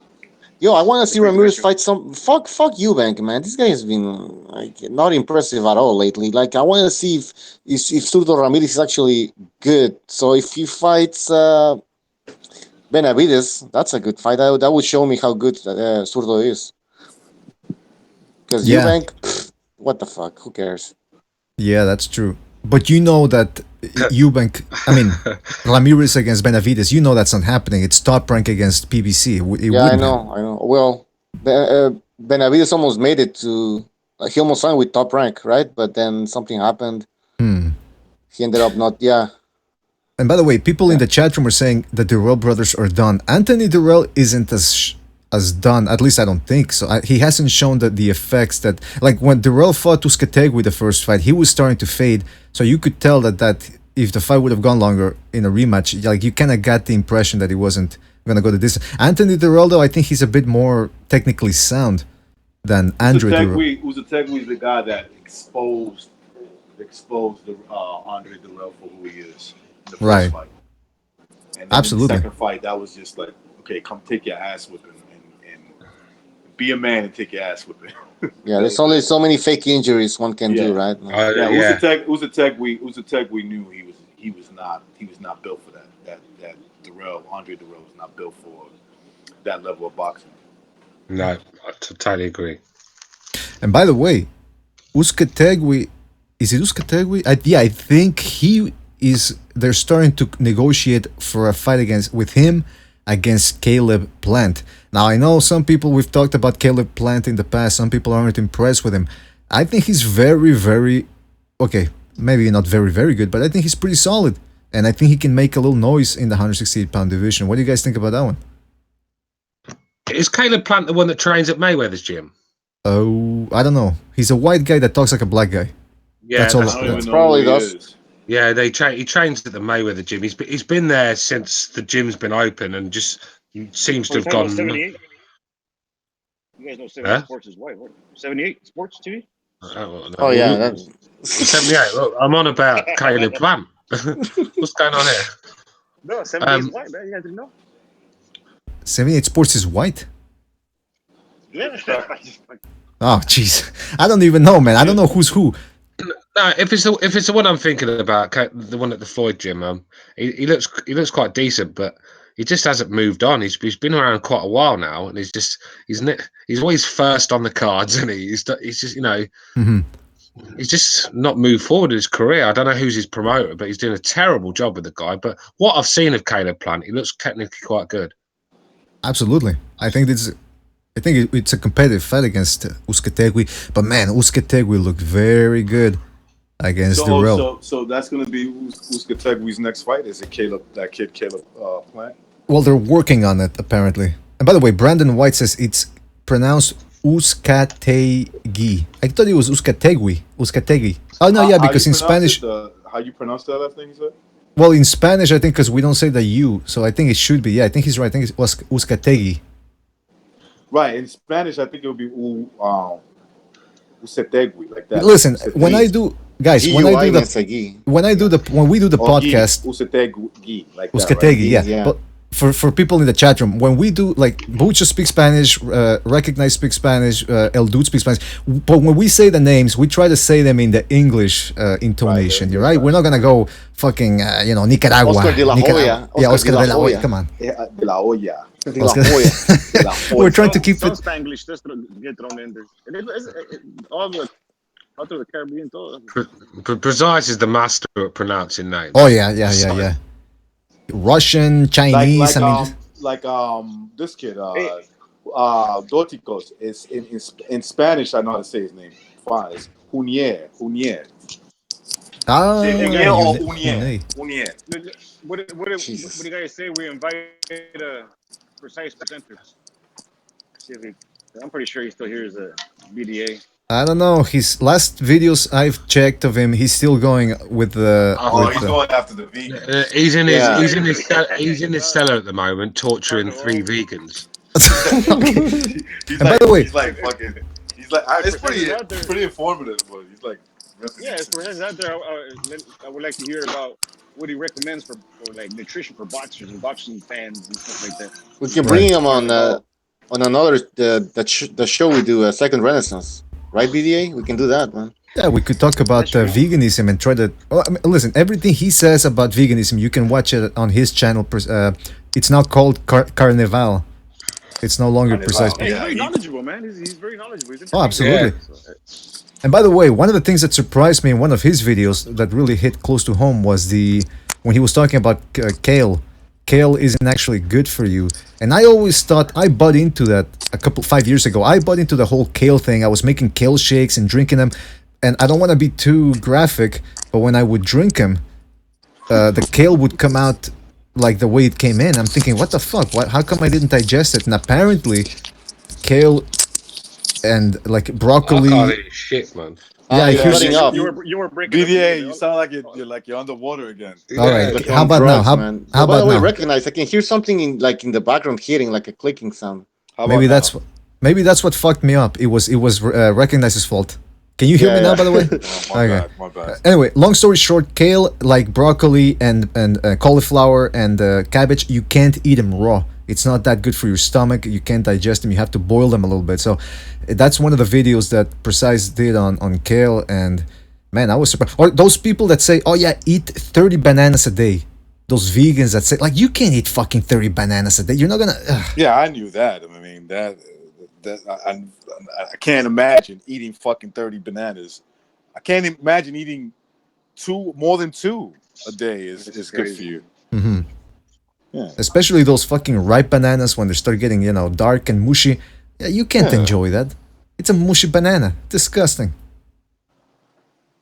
I think the human body is designed to eat meat. I really do. I mean, that's where I feel my strength, man. I'll tell you what. Well, when you have a nice steak, you actually feel better and stronger afterwards, don't you? Fuck yeah. Yep. Fuck yeah, man. Yeah, man. I think the human body is designed to eat just about everything to survive and thrive, and it just we choose not to. We choose sometimes to. It is. Look, everybody's body is different. I'm used to training and working out. One of the best meals I eat, like after a nice long workout, is a nice steak, right? Like Stu said, some baked potatoes, maybe a little vegetables on the side. Once I eat that, I just feel so much better. I feel energized. I feel stronger. Everybody's different. Everybody's a little bit different, but That's right. I can't picture eating non-meat after like a long, nice workout. Exactly. You know what I'm saying? When I buy a nice steak, I feel myself getting better through every bite. You actually feel every bite is making you better. Do you know what I mean? Mm-hmm. You just feel more alert. And you feel, like I said, you can't beat a nice steak. I mean, chicken as well. I love a nice bit of chicken, as long as it's not too dry. Do you know what I mean? Chicken, Mm-hmm. lamb. Exactly right. Chicken too, right? As long as, like you said, Stu, as long as it's not too fucking dry, bland, I can eat some chicken. Those are the kind of food that gives me energy. People are like they're too worried like what they're gonna eat. Look, like I said, everybody's body is different. I'm more of a long type of person, so I can eat those. Maybe that's why I can eat a lot of carbohydrates after I finish my workout. Before I get into a workout, and after, I can eat a lot of carbohydrates to feel better and stronger. And meat it's got to be a part of that diet. It's just, I mean, with the pasta always. When I eat pasta, it always makes me feel a lot better as well. The carbohydrates. You guys ever been to Wingstop?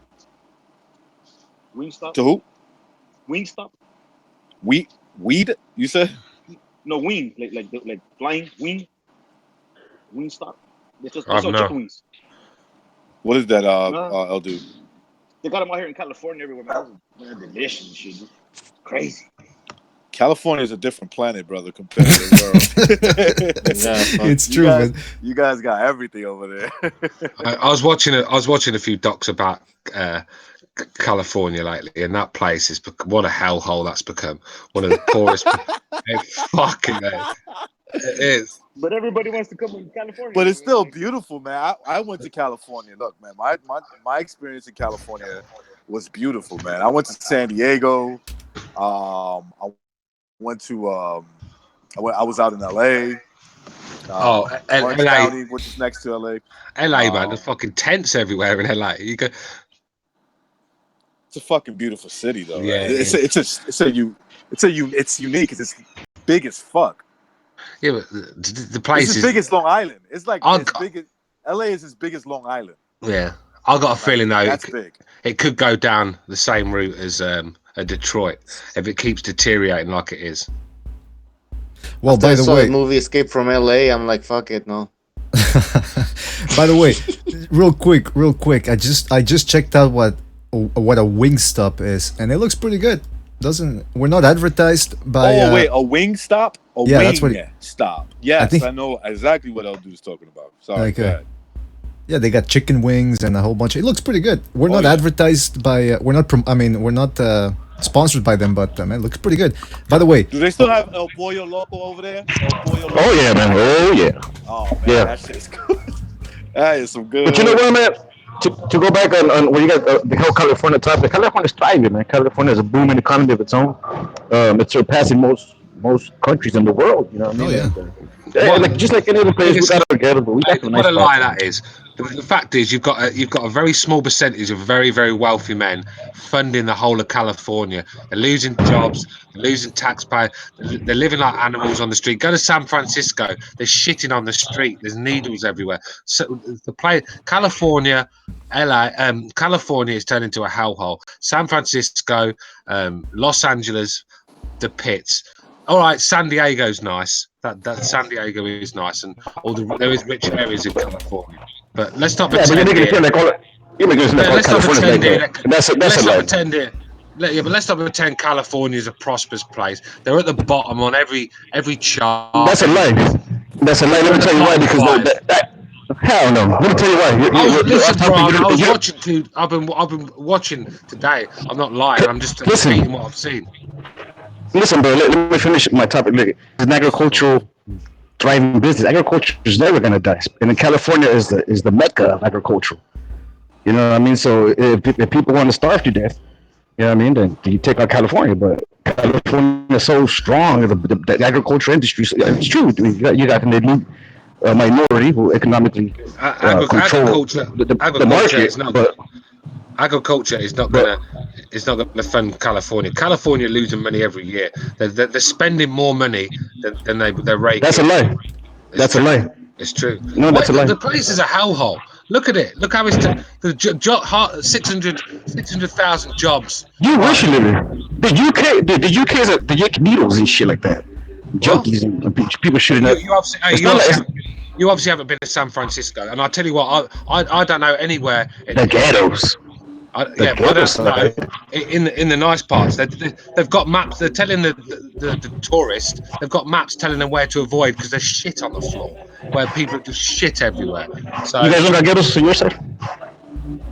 You guys don't got ghettos on your side. I can't hear that. I can't. You guys don't have ghettos in where you're from? Yeah, of course we do. I'm not saying there's shitholes in the UK as well, but I'm not sitting here pretending they're good places like you. Well, let me tell you something, man. When you visit the UK, you also got maps that warn you to not go to certain ghettos. Yeah, but I don't see shit and needles on the floor. Yeah, and I don't see them out here in the coast either. You're talking about the inner city. I'm on about San Francisco. That's one city compared to how many others, man? Come on. Yeah, no, but I'll just. Yeah, but you ever heard of Silicon Valley? Have you ever heard of Silicon Valley? Yeah, I said there's nice rich parts, but as a whole, the place is a shithole. Let me tell you something. Hold on. Stu, you're missing the point about California. Let me tell you something. California is now a state where it's no longer that huge a crime. Yo, dude, you need to mute your mic, man. Thanks. There's background noise. He's listening to the Lonely Stoner. I don't know what that is. But Stu, you're missing the point about California. It's a very progressive place, and I think we need more progressiveness in the world right now. And let me tell you something, just to give you an example, it's no longer a felony in California to knowingly or willingly give somebody AIDS or HIV. So come on. I know. No, and if you know, they've dropped they lowered the charges if you give someone HIV without them knowing. That's right. Your politics. I'm starting to wonder. Does BDA stand for fucking Bolshevik debating arena? Or something? Well, I'll tell you what happened. I'll tell you what happened. I'll tell you what happened. There's two. there's a certain channel that I'm not gonna name that has millions of viewers, and all of a sudden it got shut down a couple of days ago. So if they can shut down I a know channel, what you're talking about. yeah, if they can shut down a channel that has millions of views, what do you think is gonna happen to Lil? end He's only on Twitter now. And he was He's only on bringing Twitter. millions, and he was ElDude. I like that song in the background, but it's gotta be that used to be my theme song when I used to do the that used to be my theme song when I used to work the overnights. Overnight. But yeah, what were you gonna say? What were you gonna say? No, I kind of lost. Fuck. What I was gonna say was, AJ, right? Right. AJ, And we're not talking about Joshua. Right. We're not talking about that AJ. We're talking about AJ that had a pretty big channel on YouTube, and he was bringing in millions. Millions. And they still kicked him out. I was like, AJ. I must admit that Alex Jones, right? Alex Jones, even though he does, you can't say his name, Stu. Yeah, they're gonna get shut down. You gotta get sorry, bro. He's lost his fucking mind. Some of this thing, don't get me wrong, some of the politics he's saying is true, but it's just he's actually getting a scary guy now. The way he performs in front of the camera, But there's just no. But Stu, in fairness, there are worse people on YouTube. There are people talking about calling for people's death. They're like, kill this person, kill that person. You know. I mean, and they're not getting their channel shut down. Alex Jones shouldn't have been shut down. But let's be real, it's only the conservatives with conservative views that are getting shut down. I mean, did you hear about Candice Owens getting booted off Twitter? Right. She got booted off Twitter. I don't even know what she said, but I'm not surprised. What she did, she got a comment, a tweet from a racist Democrat, a black racist Democrat politician that was calling for the extinction of white people and everything else. And all she did was just change the title and to black instead of white. And they chucked her off Twitter. Yet the original statement was still on there. And they had to reinstate her, obviously, because she come out with it, and it made them look really silly. But the fact is, all she did was change the title from white to black, and it got her banned. And this is the politics we're involved with. Oh yeah, we know Twitter is full of shit. Right, like they're full of double standards. You can now wait a minute. You can. Well, I mean, listen, I ain't gotta worry. I ain't gotta worry about Twitter because I ain't got an account with them, so fuck them. There's certain things you can criticize certain people, but you cannot criticize their beloved victim class, whoever they. I think they're getting desperate. I think they're getting desperate, mate. They're losing followers. There's a movement going around called the walkaway movement, where Democrats are leaving the Democrats because they've gone too far left. They're losing momentum. And these globalists, it's their last resort. Just shut everyone down that has a different opinion to their agenda. Extremists will always kill themselves. You do realize that, right, Stu? It's proven that in history. That's a great point, bro. I bet we're gonna get shut down before the LDBC. We probably will. If the LDBC would never get shut down. Of course not. That they think that they're like speaking some truth or whatever, but they're not. They're speaking like truth that people don't want to. The establishment don't want to hear. That's actually what they're speaking is exactly what the establishment wants. Yeah, they want divisiveness, and that's what they bring. The LDBC is all about dividing people. That's the whole George Soros plan.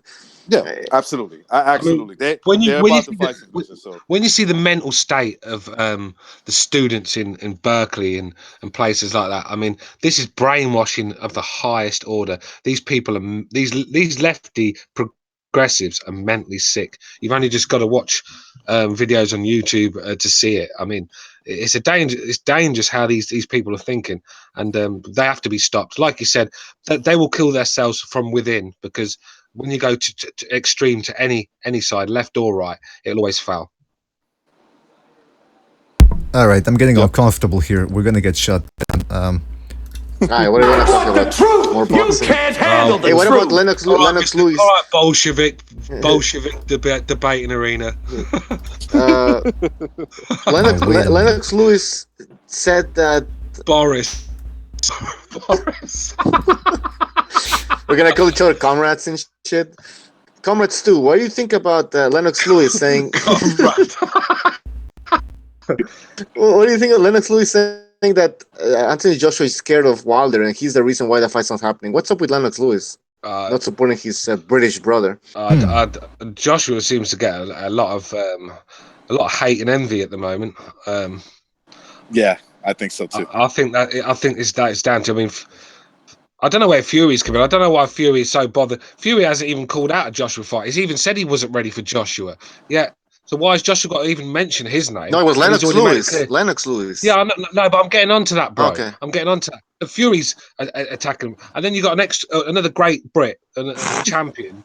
Well, he's he's not Canadian, is he? But Joe, do you know what I mean? He's a great he's Brit, Canadian, but hey, go on. All right, well, and he's coming out getting at Joshua. I think it's I think it's a bit of jealousy, to be honest with you, bro. Yeah, I was gonna say that. I think he's jealous. I see a lot of people jealous of Anthony Joshua. His position in the boxing world.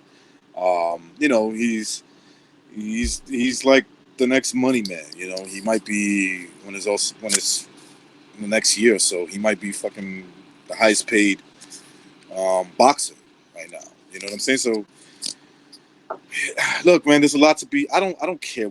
I hate these stupid titles. Oh, did you hear what Lennox Lewis said? Like, I care. What the fuck does Lennox Lewis? Yeah.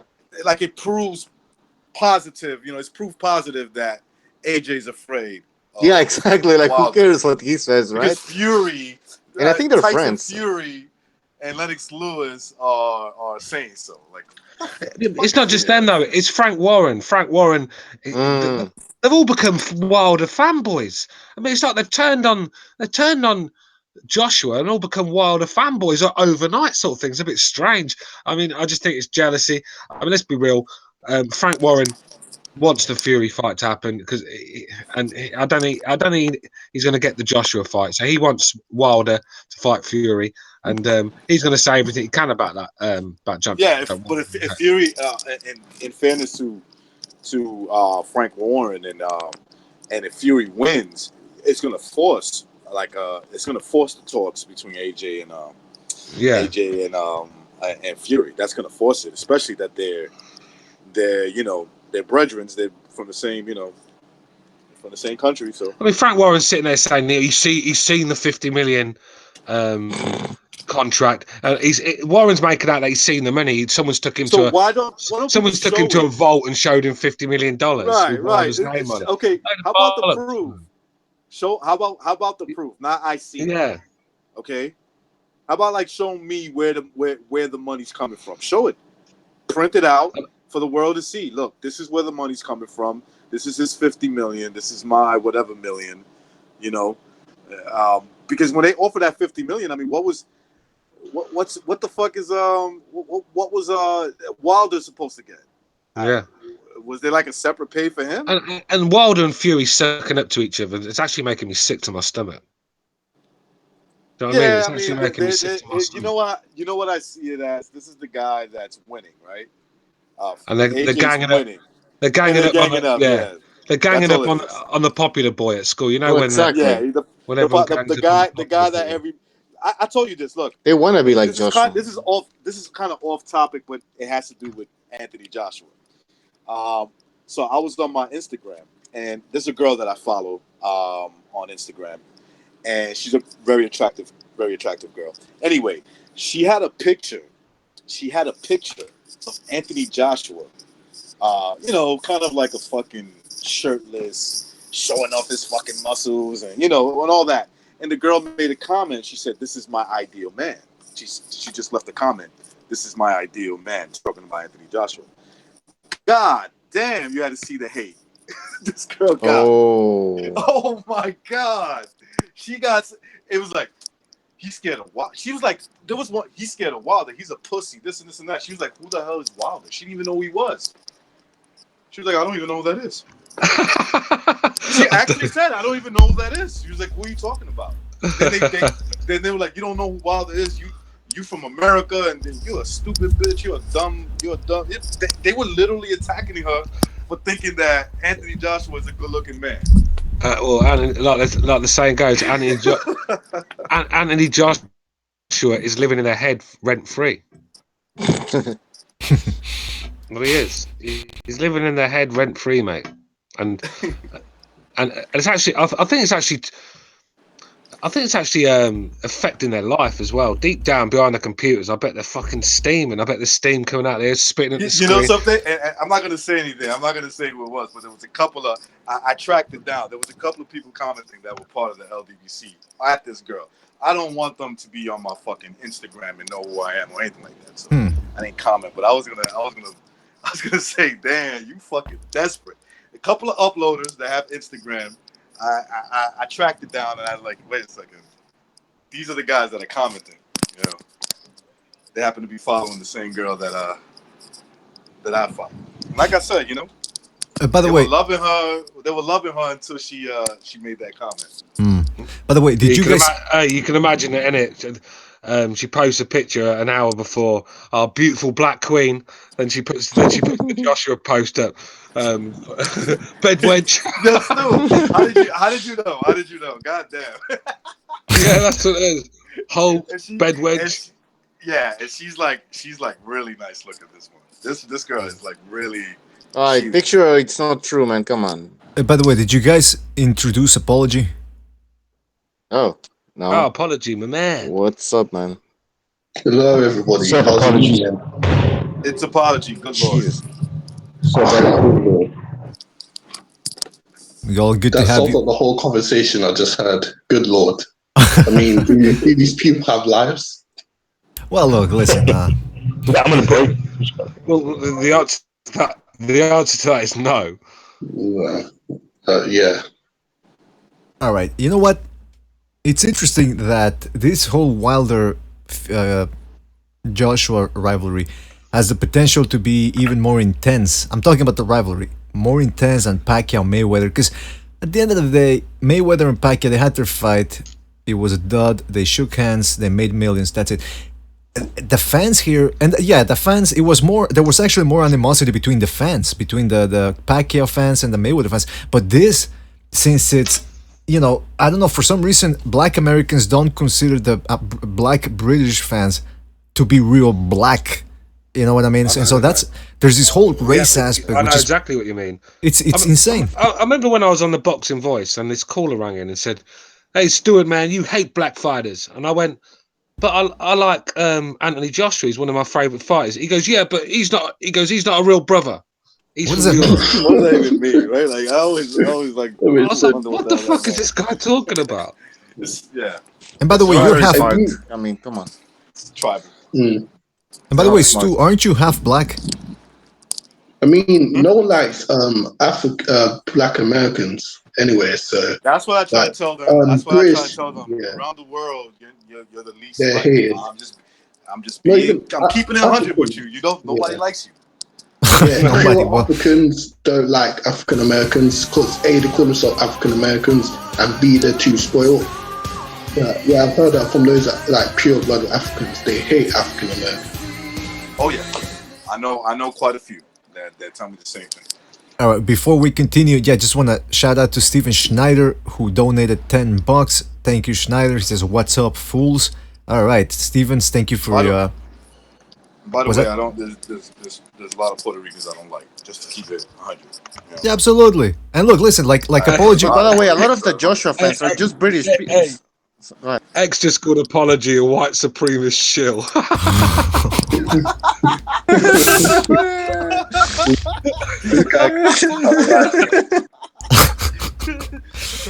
Yeah, but don't take that as an insult. Just roll with but you know what? Yeah. I've said it before, and Apology just said what I've been saying for a while as well. Like, and I didn't discover this. It's already, or other people have said it. Black Jamaicans are racist against Black Americans. They don't consider them real black people, and Africans, forget about it. If you have Andrew Ward, who's not really black, by the way, let's face it, if he goes to Africa, he goes, "What's up, my African brothers?" They're gonna look at him. They're gonna go, "Oh, you are no real African. You know African." You know, and they're gonna chop off his hands. They're gonna call him Irish motherfucker, aren't they? God. Exactly. They're gonna if they stand in. Listen, everybody's. That's the thing that with the LDBC, they put every black people together, person that exists in the world together, and everyone's different. You know what I mean? Culturally wise, country wise, and everything. So these LDBC people. I remember when they were saying Cotto was black. Well, he did look okay. That's the thing. God. If you look at the early Cotto fights, especially when he fought Chop Chop Corley and he had the afro, he did look recognized. Can you back me up on this? Yeah, I suppose. Puerto Ricans are very like that. When you look at the mulattoes or even the blacks, they're very similar looking to like African Americans. But what I'm saying is, I want to say the Puerto Ricans. Reverse. What I'm saying is, didn't Cotto looked blacker early in his career, and then all of a sudden, I don't know if did he bleach himself? Yeah, did he he go had the more of a Sammy tan. Sosa route? Yeah, No. He's. If I had to guess, he's like from where his family comes from. When like a lot of people coming to Puerto Rico, he could be from like the little islands, like St. Thomas, St. Croix, like my family on my father's side. Same thing, you know. Some of us come from St. Croix, St. Thomas, like the little Virgin Islands, and you know, they came to Puerto Rico and whatnot. You got a lot of that in the Dominican Republic as well. I mean, there's a lot of black people in the Dominican Republic. I'm gonna research why Cotto all of a sudden when he shaved his head, all of a sudden he looked like he started looking white, right? he looked a shade whiter, yeah. But when he had that afro, when he fought Chop Chop Corley, all of a sudden he well, the boxing idiot in by the way, I'm not calling him an idiot, that's his name. The boxing idiot in the chat room says once you go bald, you get lighter. And that goes the same for white people. If they go bald, they go into white supremacist mode. Like they go Norton, Ed Norton, American History X, man. Fine.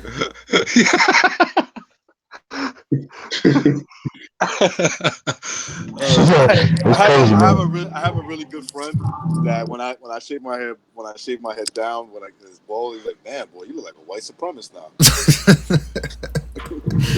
Sure, Mexicans go cut their hair bald and get shot. Yeah, yeah. A bald Mexican with a mustache and a bunch of tattoos and a lowrider, and you're set, man. It's like you're going back, buddy. You're going back. I used to be at the door. Donald Trump's best friend. By the way, did everybody hear? I mean, maybe I'm the only one. Cypress Hill releasing a new album in September, so watch out for they that still one. going, fuck. No, but this time they're going old school, man. They're going back with DJ Muggs. Yeah, never been back. Was that? I mean, I don't think there's no help in the hip hop industry. It's died. I mean, I know it's still selling records, but the quality I'm talking about. What's this? What's this bum? Is it Ramble Rap or this dude Rumble Rap? Yeah. What the fuck is that? I man? think Tekashi's pretty good though. I mean, Tekashi's pretty good. I don't get the love. I don't get all the love for Drake. I mean, The Bad Bunny guy too. Bad Bunny. I'm sure Matrix heard him. Matrix, you heard of that Bad Bunny? Mumble rap? No, Bad Bunny from Puerto Rico. Bad Bunny. Yeah, that dude is he's alright, man. He be singing that real reggaeton. I mean, Yeah, he's blowing up with that shit. What's all the fuss with that Drake? There's a lot of noise, man. What? I never even heard of one of his songs, man. I don't even know. If I did, I don't even know who he is. Your background. Yeah, your background noise. You're in a nightclub. But Drake is like the next Eminem.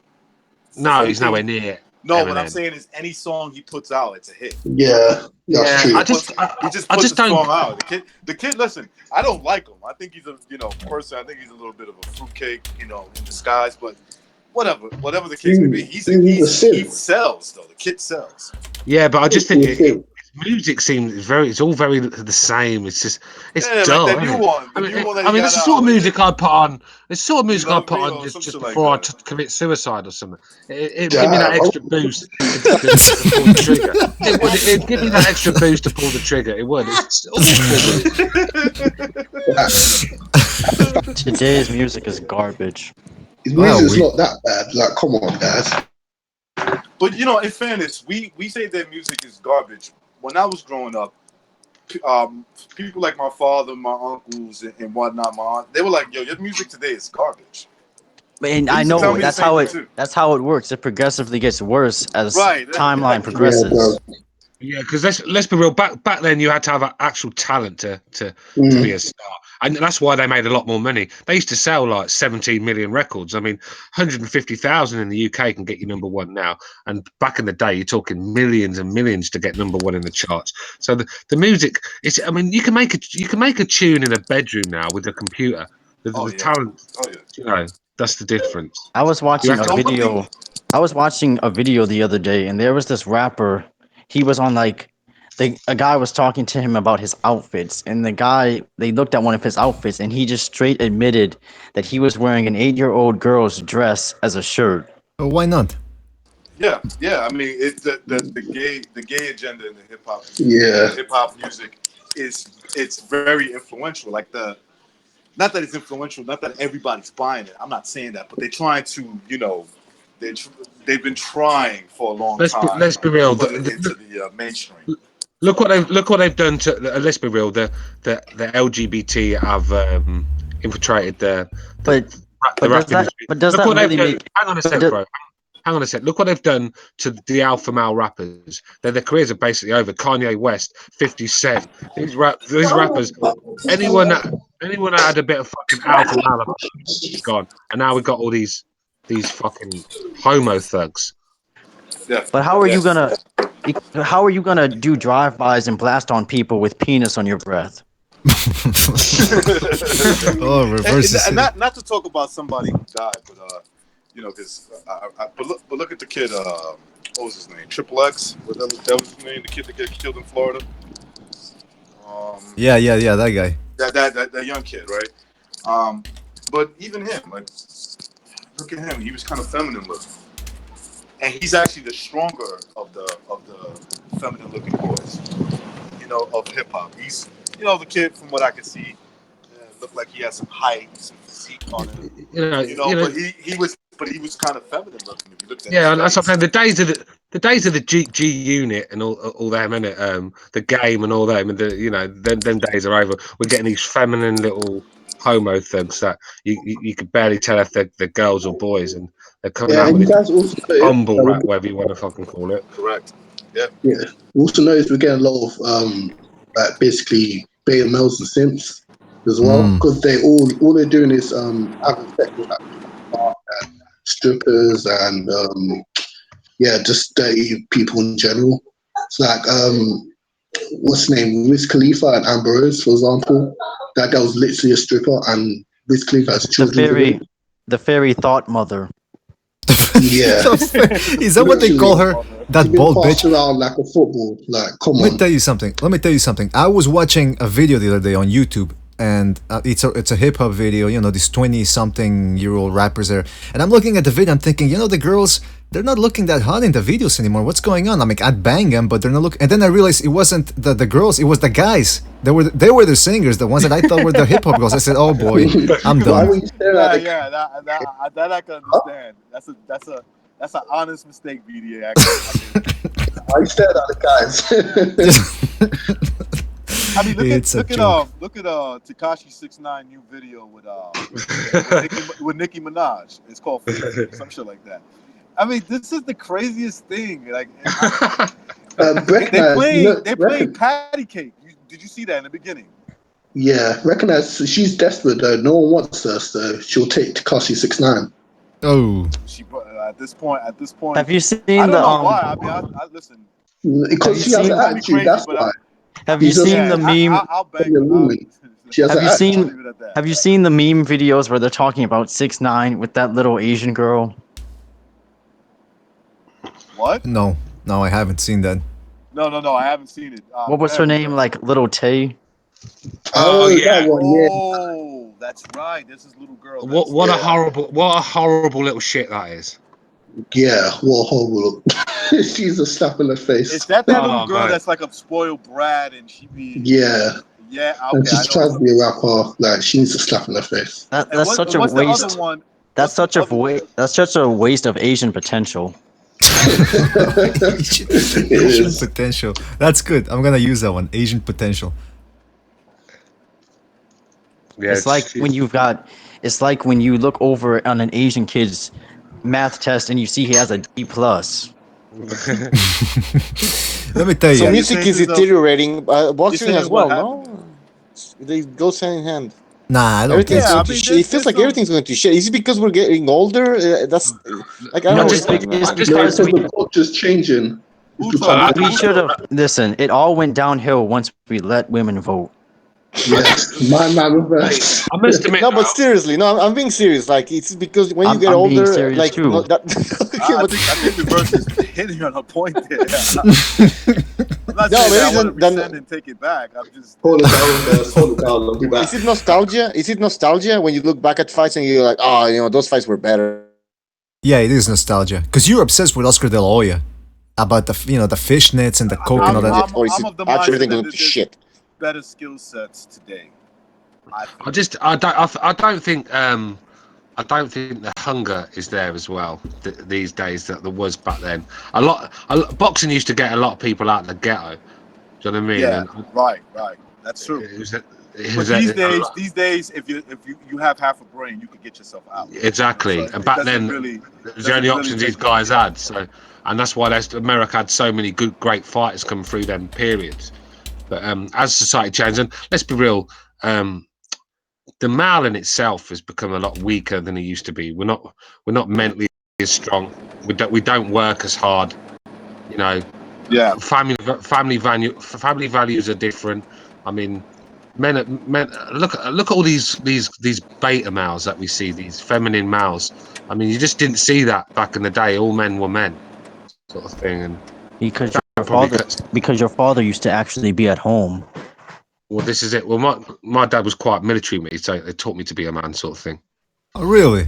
So you Yeah, abstract. he also noticed that dads that are home are like feminine as well, and let the children walk all over them and the women as well.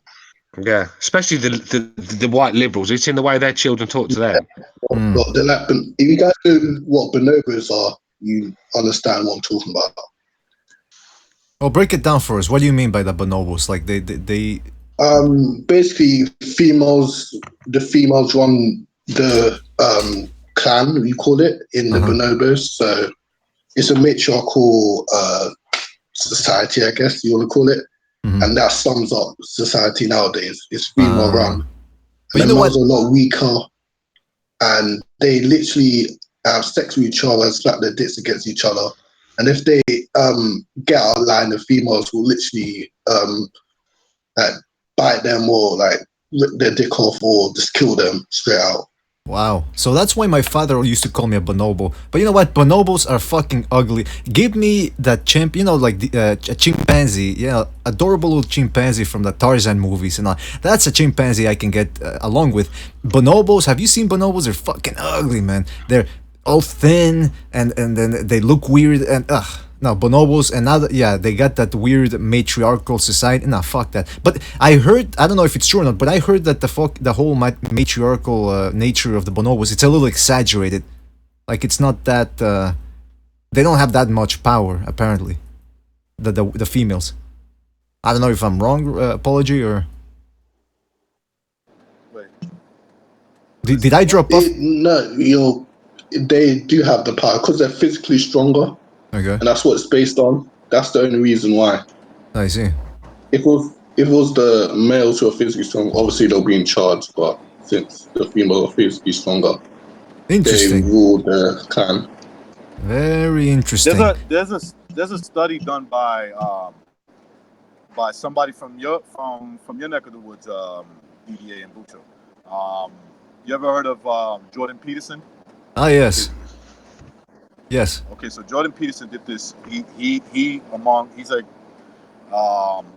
a psychiatrist of many years. He's very highly regarded in that field, and they do a lot of studies. And they did a study between the aggressiveness of women and men, right? If you answered that a woman is more aggressive than a man, I'm talking about individual to individual, you'll be 40% right. Mm-hmm. Right? You'd be 40%. So that's not really in the grand scheme of things. That's 4 out of 10 men and women. You would have the woman is the more aggressive, right? Now let's go to let's go to when it comes to also suicide, attempts of suicide, right? When you go to attempts of suicide, women attempt suicide more than men do. Okay, but yet men are more successful than women. That comes to because us men take we use brutal strength for everything. Now, when you go back to the aggressiveness, right? When you take 1 out of 100 males, 1 out of 100 people, just people in general, men and women, who are the most aggressive, most of the time are going to be a man. Almost 100% of the time, 1 out of 100 people, men and women, the person that if you had to guess who was the most aggressive in terms of attitude, willing to take action in violence, it's men. But it goes to show you that what it comes down to, men and women are very similar when it comes to aggression, but it's just that men are brutally more we're just stronger. So that's why when you have when it comes to domestic abuse, when it comes to like beatings, people who take the worst beatings, it's always going to be the woman, right? A man is not going to, if a man is being abused by a woman, he's not going to report that. Right. Yeah, that's true. He's not going to report to get getting his ass beat by a chick. But you know what? Recognize if women just did as they were told, they wouldn't have to be beaten. That's number one. Number two. Yes, fake. Exactly. Yes, I kind of agree with you on that. I'm kidding. But listen, the point is, recognize. You bring up a good point about. Just ask Christy Mack. Yeah, let's ask Christy Mack. But recognize, you bring up the good point about what Jordan Peterson talks about, because men are by nature, not all, I mean, but most of the time, compared to women, men are more assertive. Women, they tend not to tell each other what they mean, which is why also, and this is a stand-up comic made this point a long time ago, and it's true, this is why also men tend to be funnier than women, because a lot about humor is based on telling the truth or twisting. Yeah, women are not funny because they can't really tell what they can't say what they mean. You know what I mean? They lie about everything. Well, I'm not going that far, but a lot of them do. The thing with comedians these days, that none of them are really funny because they bring political nonsense into it, and it's cringy. A lot of it. I mean, when you hear a women comedian these days, I mean, it's feminist bullshit, and it's not funny. No one's laughing. It's just cringe. But have you ever noticed that almost all of the famous female comedians that come out, the young ones, most of their stand-up is just being raunchy. It's just acting. Essentially, they're trying to act like a caricature of a guy. That's all they do. Like they're trying. Oh, I had so much cock last night. Oh, I had so much sex. Like I'm that's their comedy. Have you seen Amy Schumer?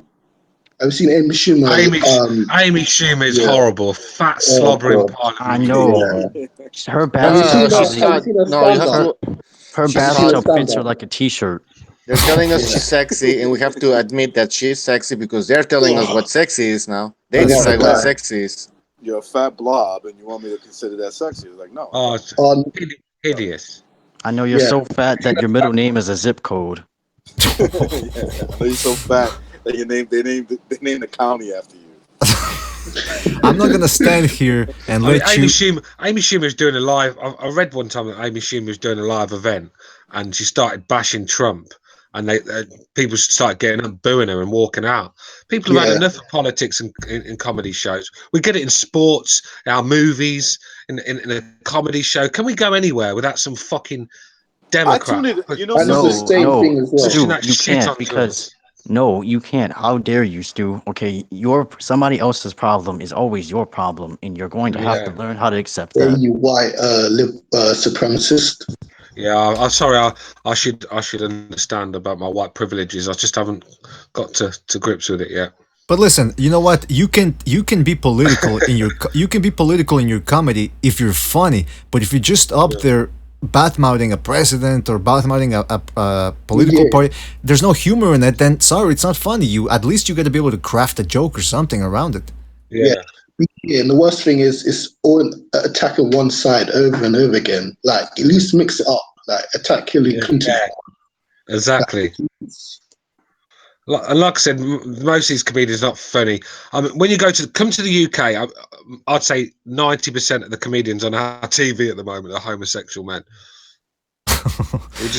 I agree.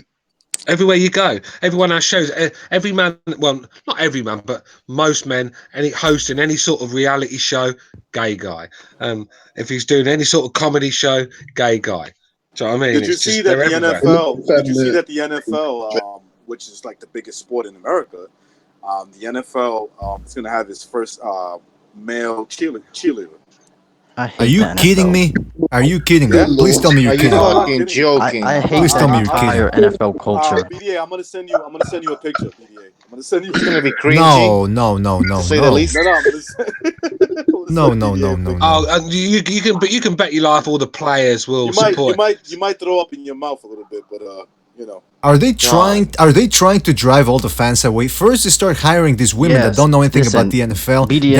Then, all of these left-wing companies are trying to commit financial suicide. They're insane. That's insane.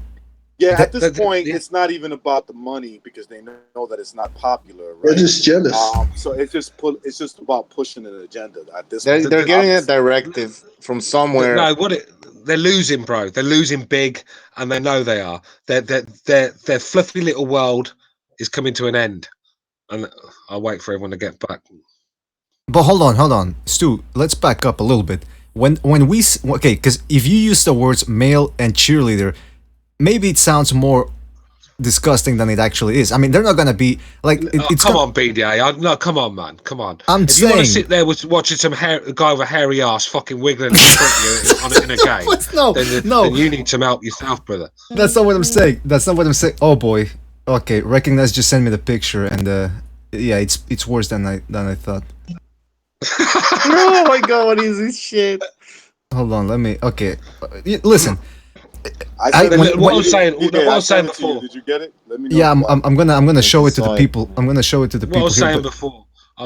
I'll get on to that. I was just saying that they're losing big. Their fluffy little world that they all want us to live in is coming to an end. They know it, so they're just going to pile the one big effort into it. They're fucking going to do it through sports. They're going to do it through the social medias. They're going to try and silence us, but I don't think it's going to work. I think it's going to turn people even more to the centre and the right. And I think it's a losing battle, and they're going to end up destroying some very big organisations doing it. And they've already destroyed a lot of cities with their agenda, and now they're trying to do it to the NFL and everyone else. What if they have card boys in boxing? Yeah, they have card boys instead of ring card girls. They have ring card boys. Would you like that? That's coming. I don't think. Don't do that in England. Don't do that. They won't do it. They may, Stuart. They may not do it in England, but I'm telling you, don't be surprised if it hits. Oh yeah, you can bet your life if there's an event at San Francisco or somewhere like that. Yeah. No, in Sweden, in Sweden they had a fight of two women fighting, two female boxers, and the referee was a woman, and then they had ring boys, whatever you want to call ring men. Oh, fuck. Yeah, it was so weird. See, I wasn't even aware of it already. Yeah, you guys know. Sweden. I mean, wearing speedos or something. Sweden is the top capital of the world, so I'm not surprised. Yeah, you guys know Zlatan Ibrahimovic. Yeah. Of course. He says that like Sweden is in such a bad state, he doesn't even want to go over there now. So he just plays for LA's MLS team. Yeah, he didn't even play for the national team. He just did a promotion with Visa. Yeah, okay. So Zlatan's like quite controversial. He's too Alpha. No, what's the too alpha for the Swedes? Yeah, and one time he'd get in a lot of trouble. He'd lose all his sponsorship deals in Sweden because they're proper fucking lefties over there. Well, hold on. Let's back up. They should join Sweden up with California and just have one big melting pot of fucking failure. Let's back up because first of all, I'm getting a little uncomfortable at how close-minded you gentlemen are proving to be. I gotta say, I'm disappointed. Number one. BDA playing the political correct. Yeah, he doesn't want to get us shut down. Man. Number one. That's number one. Number two. BDA, I understand. Make a disclaimer, BDA. Yeah, I gotta do a disclaimer because I mean, this is just to. I am a victim of masculinity. And listen, here's the thing. Okay, here's the thing. When Recognize said masculinity, the patriarchy. All right, hold on a second. What was it? Oh, And these liberals, the way they speak, that it's like their voices haven't cracked in the 30 years, they've 40 years and more they've been alive. Well, hold on. We gotta back Yo, up. I just realized that boxing. You know, we always complain that it's so corrupt. I think if women ran boxing, we wouldn't have this problem. No, that's women. true. Any country where women get to control the top, it will always be the most corrupt and socialist, and the most worst you will ever get it. You know what would happen? They have that problem. They have that problem in a lot of European countries where like the woman is getting in control, and like she's got to have her BBC, so she's letting as many African immigrants in as she possibly can. BBC and Africans. I see the connection there. Listen, I want to back up a little bit here, okay? I want to back up a little bit because when Recognize told us about this male cheerleader, I thought, okay, maybe it's just gonna be like one of those marching band, those guys that in the football high school teams and all that. The guys with the flute and that they flip it and all that. Like they're wearing pants and all that. That's what I thought. That's what I thought he was getting at when he was talking about NFL male cheerleaders. Well. I got a disclaimer. If you don't want to, if you're eating or something, you might want to turn away right now. This is the picture that Recognize just sent me. There you go. NFL's first male dancers will hit the sidelines this season. So there you have it. Is that Barack Obama? There it is on the screen. Is that Barack Obama? Oh, look at that shit. It looks like Obama. What the fuck? Listen, that's okay. So that's it. But you guys brought up the good point. Imagine if women ran boxing. Here's a prediction of what would happen if women ran boxing. Okay, they would bring in Gennady Golovkin. They would bring in Gennady Golovkin, and they would go, listen. They sit him down for a meeting. You hit too hard. Not everybody hits as hard as you do. So we gotta make things equal. You see that? Recognize. You see what Christian Gonzalez said. What did Chris Gonzalez? Oh, that's John Gonzalez. John Gonzalez said that women belong in the kitchen. But Chris Gonzalez says profile pic. Chris Gonzalez says that's recognized the Matrix profile pic. You said that's your profile pic, the male cheerleader. That's your profile pic. Oh, this is fantastic. I can do that. Anyway, look, guys. Fights will be getting stuck with a jab. Was that? Oh yeah, fights will be stopped with a jab. Yeah. No. Sorry. It's gonna. I mean, this is what they're trying to do. This is the NFL is the most popular sport in America. It is. Why NFL players? It's a shame. Social justice warriors. Why are they they're sitting there defending trannies and all sorts? None of those. Stu, they're not. It's the ones that speak. Here's the thing. Here's what's happening. The NFL locker room could care less about this. The majority of them, what they pay attention to, what the media here does, is pay attention to the very few that find this, this social justice warrior shit, that want to talk about it, and they make it sound like it's the whole NFL. So then what happens? Since the media controls everything, do you want to be the one? I mean, listen. Maybe me and you, we don't give a fuck what people think about us. But when these guys are making million, do you really want to be the guy that speaks out and says, "Fuck this shit"? You know what I'm saying? Like, I could care less about these politics because we know they're gonna get crucified by the media, the very media that's trying to push these male cheerleaders. These guys don't want this. These men that come from high school and play college football, they don't want this shit. They're looking at this and saying, "What the fuck?" Well, speak for yourself. Well, look, are there BDA? Are there always going to be a few? Of course, man. There's always, but I don't think they help. Majority don't want this shit, man. I don't think they help their cause if that's the case when they're taking kneels for the national anthem. I don't think that helped the NFL at all. I think viewership went down, sales went down. They're just damaging their own brands. Stuff. Yeah, they're just damaging their own brands. So I think they've had a big part to play in it, bro. You can't just say there's a lot of players that don't care. All they need to do is just play the game and go home. Nobody wants to hear that. They're getting paid millions, man. Come on, just shut your mouth. You're getting. It is a bunch of grown men. It is a bunch of grown men getting paid millions of dollars to play a game.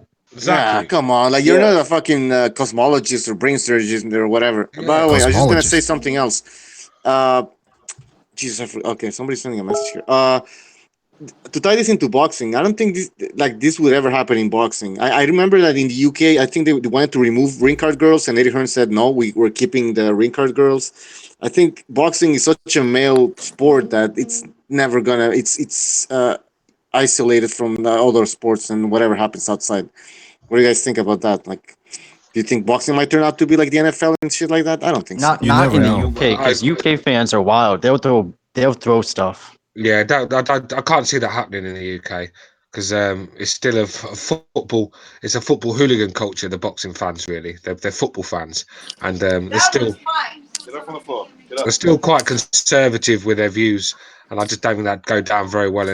But like I said, if you put that in some place in California or somewhere like that, then yeah, I could see that going down.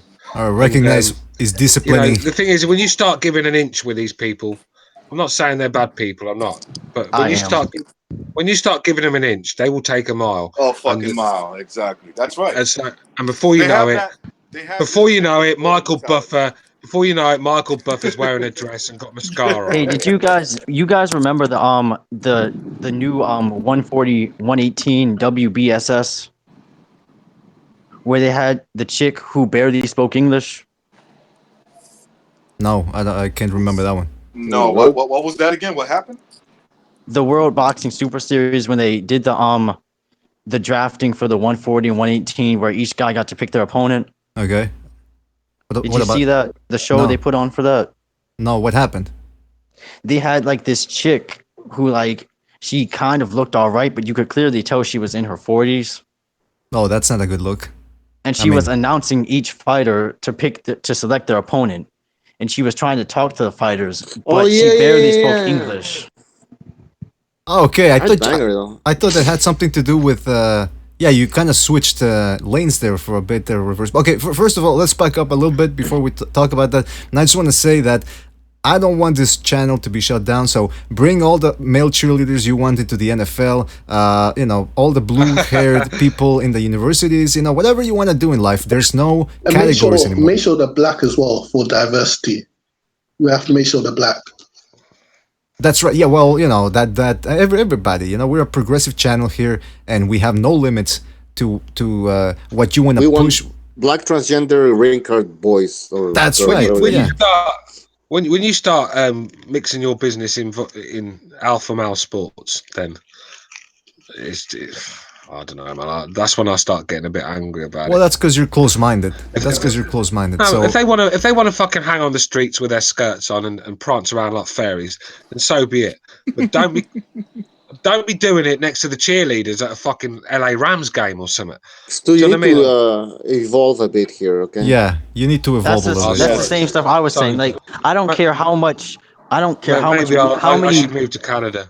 I don't care how many weenies you want to shove in your mouth, but if you want me to eat some, we're gonna have a problem. Okay, see, Stu, what you're doing. You're brainwashing a young man like Reverse into not being a progressive person anymore. He's not open-minded anymore, and that's your fault, Stu. You gotta own that. I'll tell you what, every person I can brainwash to turn against progressiveness, then I'm all up for it, because I think it's a disease. No, we're going to have to start censoring you. They're trying their hardest to spend the working man's money on people who don't even want to work. That's it. I've had enough of this. I'm going to censor you guys. It's over. That's the only way. That's the only way to win. I'm going to have to censor you guys, because I don't like what you're saying, and if I don't like something, no free speech for you. All right? That's just the way it works nowadays. So, but... Yeah, listen, guys. Talking again.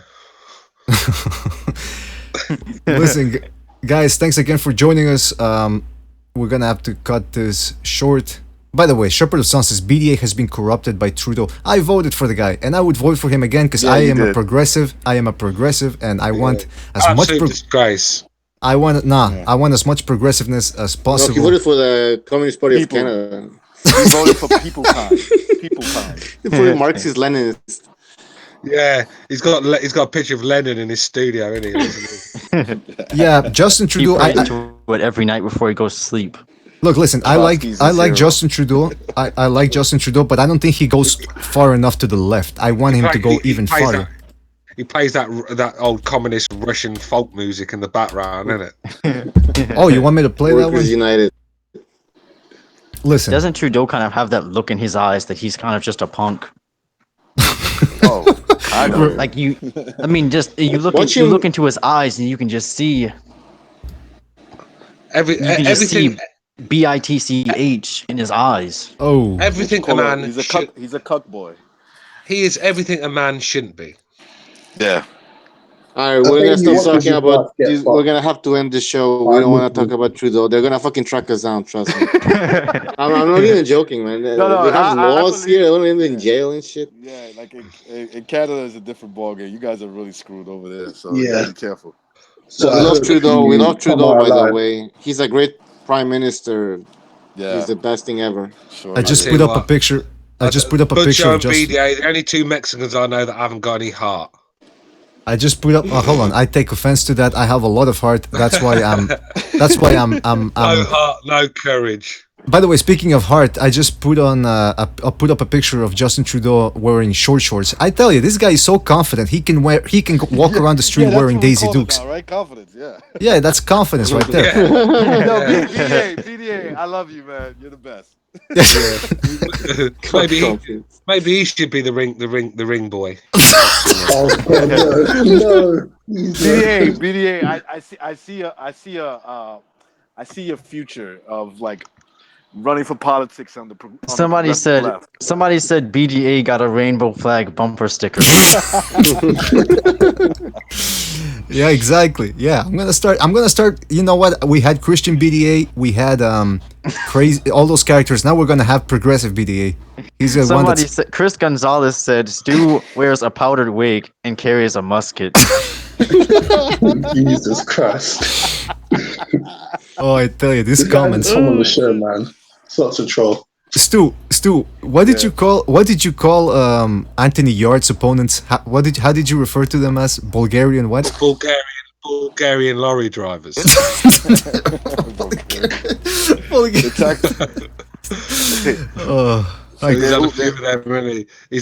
gone through half of fucking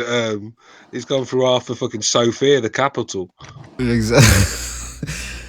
Good times over here at BDA Boxing. So it's hard to point out a guy at your local bar that he hasn't fought. Exactly. I think he's even fought the manager of the bar. Next up is Blonde John. I know you better be ready, Stu. I'll take Yard out. Oh, yeah. And then you'll feed him. Yard out. And then you'll feed him to your pigs. I'll take it to the streets. Yeah.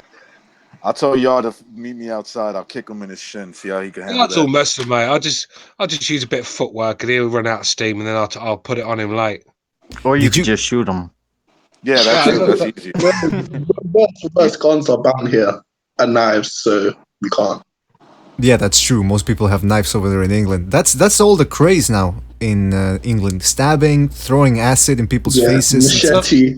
You know what? England reminds me of like a bunch of crazy Puerto Ricans. That's what they remind me of. That's what they're turning into. Yeah. Only when you go to all over the place. No, only when you go to cities run by liberals. Only the liberal cities. When you stay out the hellhole cities and you go to the suburbs, as you like call it, and the countryside, beautiful place to live.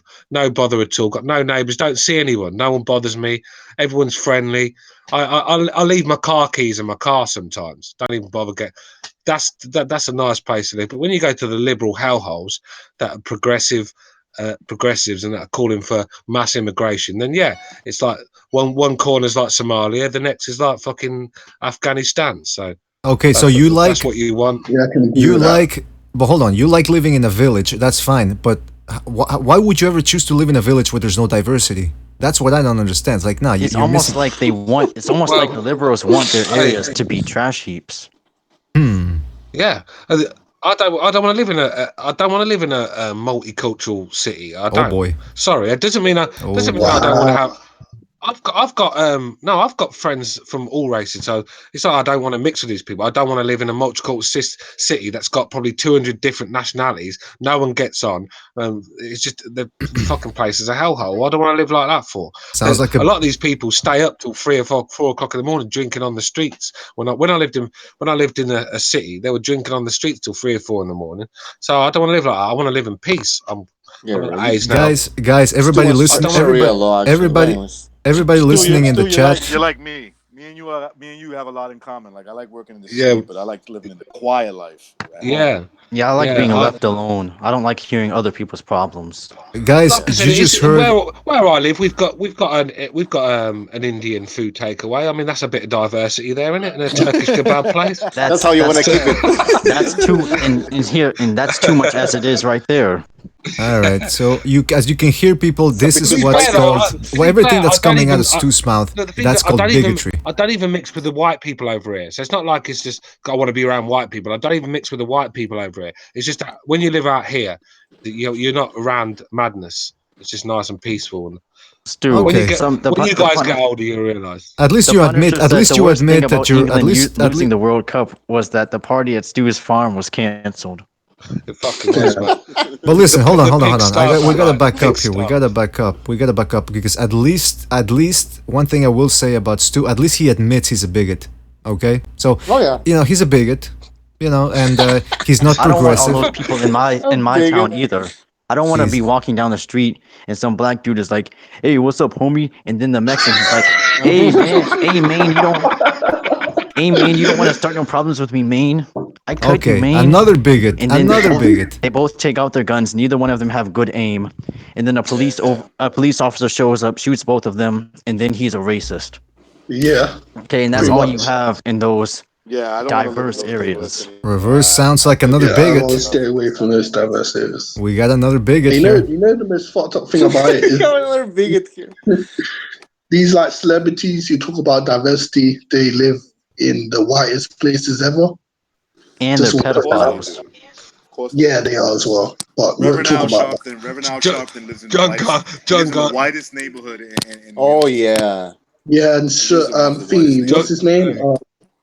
Yeah, go ahead, Stu. I was just going to say, John Gonzalez in the chat said, "Stu makes me want to live in 1930s Germany." And Tariq Nasheed. That was a failure of an operation. Yeah, it didn't go as well as they planned. But you know what? One thing you can say about the Nazis is that... I mean, you put all that money and work into something and you still came up short. Yeah, that's gonna suck for them. But you know what? The Nazis, one thing you can say... If you can say something positive about the Nazis, it's that at least they had a sense of style. Very stylish, man. I mean, it's a shame you can't dress... Hugo Boss, yeah. It's a shame you can't dress like them anymore because of what they represented. But man, they had some very nice suits. I know they had to dress to be in the heat and at the cold at the same time. Wow, interesting. Interesting. Because the snow might be outside. They really take out the well. Let me not say that. Oh, well, what would you say? The snow might say? be outside, but then that oven starts getting heated up and it gets really hot in the area. You need clothes to accommodate that. All right, you know what? This is getting out of control. We're gonna get shut down. We're gonna get shut down. Reversely making concentration camp jokes. I don't go for that at all. I'll make fun of everybody except the victims of the Holocaust, because then that's when you get really shut down. So guys, thanks again for joining us. Really appreciate. We got some good laughs in here. We talked boxing, and this is what people have to understand. This is an entertainment show centered around boxing. So once we get the boxing out of the way and we start talking about other subjects, and people go, "Oh, why don't you talk about boxing?" Because we already did, motherfuckers. Because you were late, fuckers. That's right. Late to the party. You can rewind this show, listen back to it on Spreaker, on Stitcher, on iTunes, on the... What's the other one, Bucho? Google Play or Google Music, Play. it's called, yeah. Yeah, so X-Videos. X-Videos. X-Videos. Yeah, that was when... Pornhub. Brazzers. Brazzers. Well, I don't know if that's one's free, but look, listen, guys, That's thanks premium. Yeah, that's premium. That premium shit. That's that gold premium shit.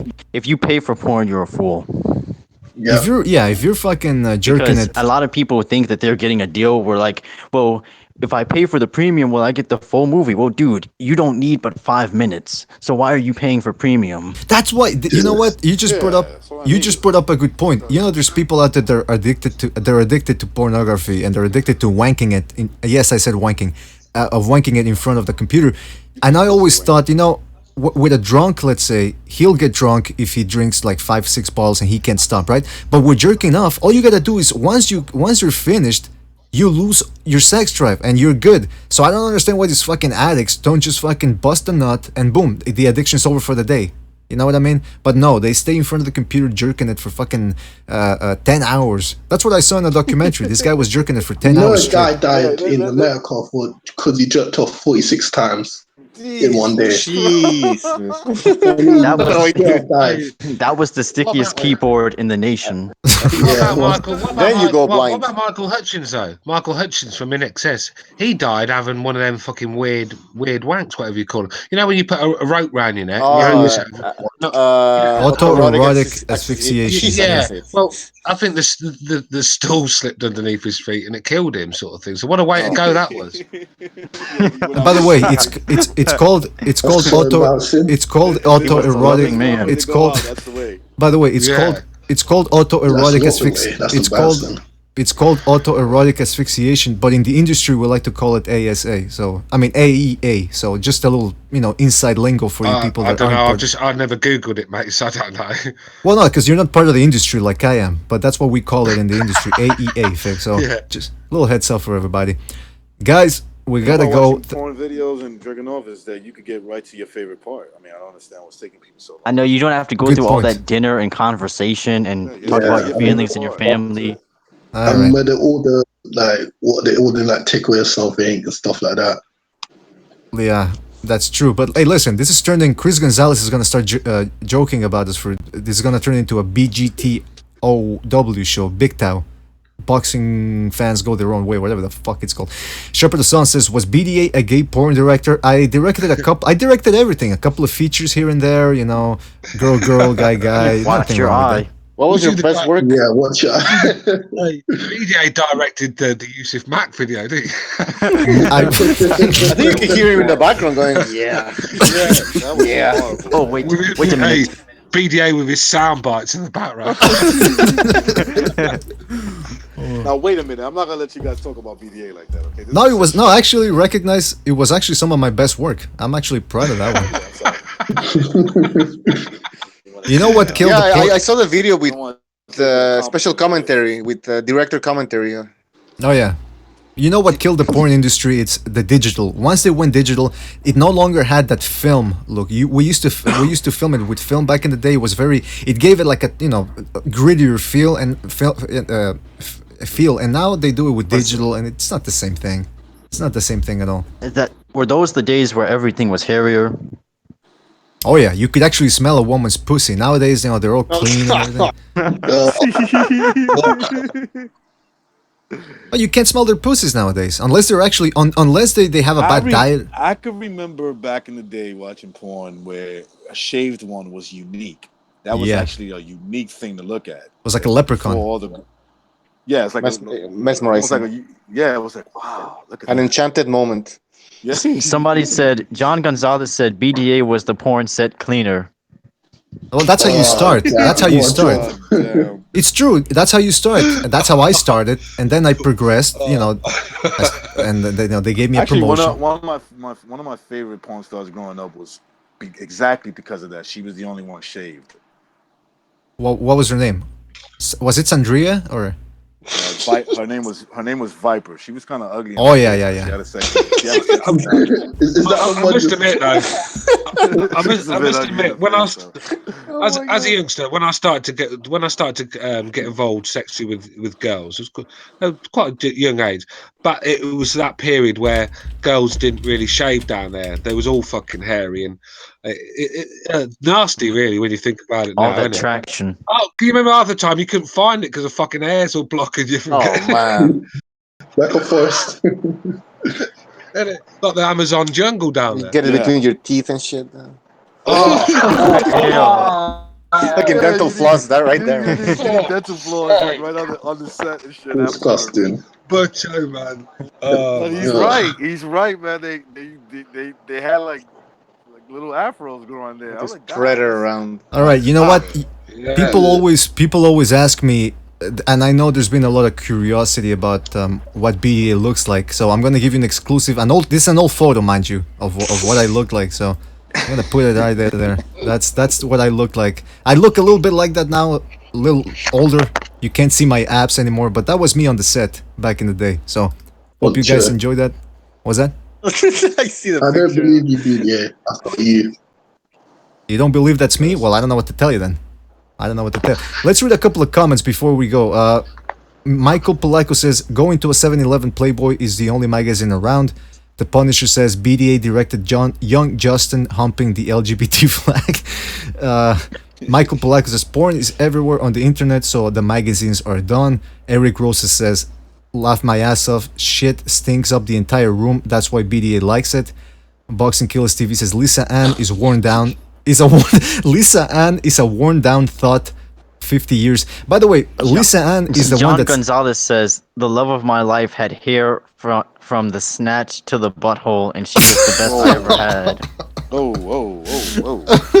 God damn.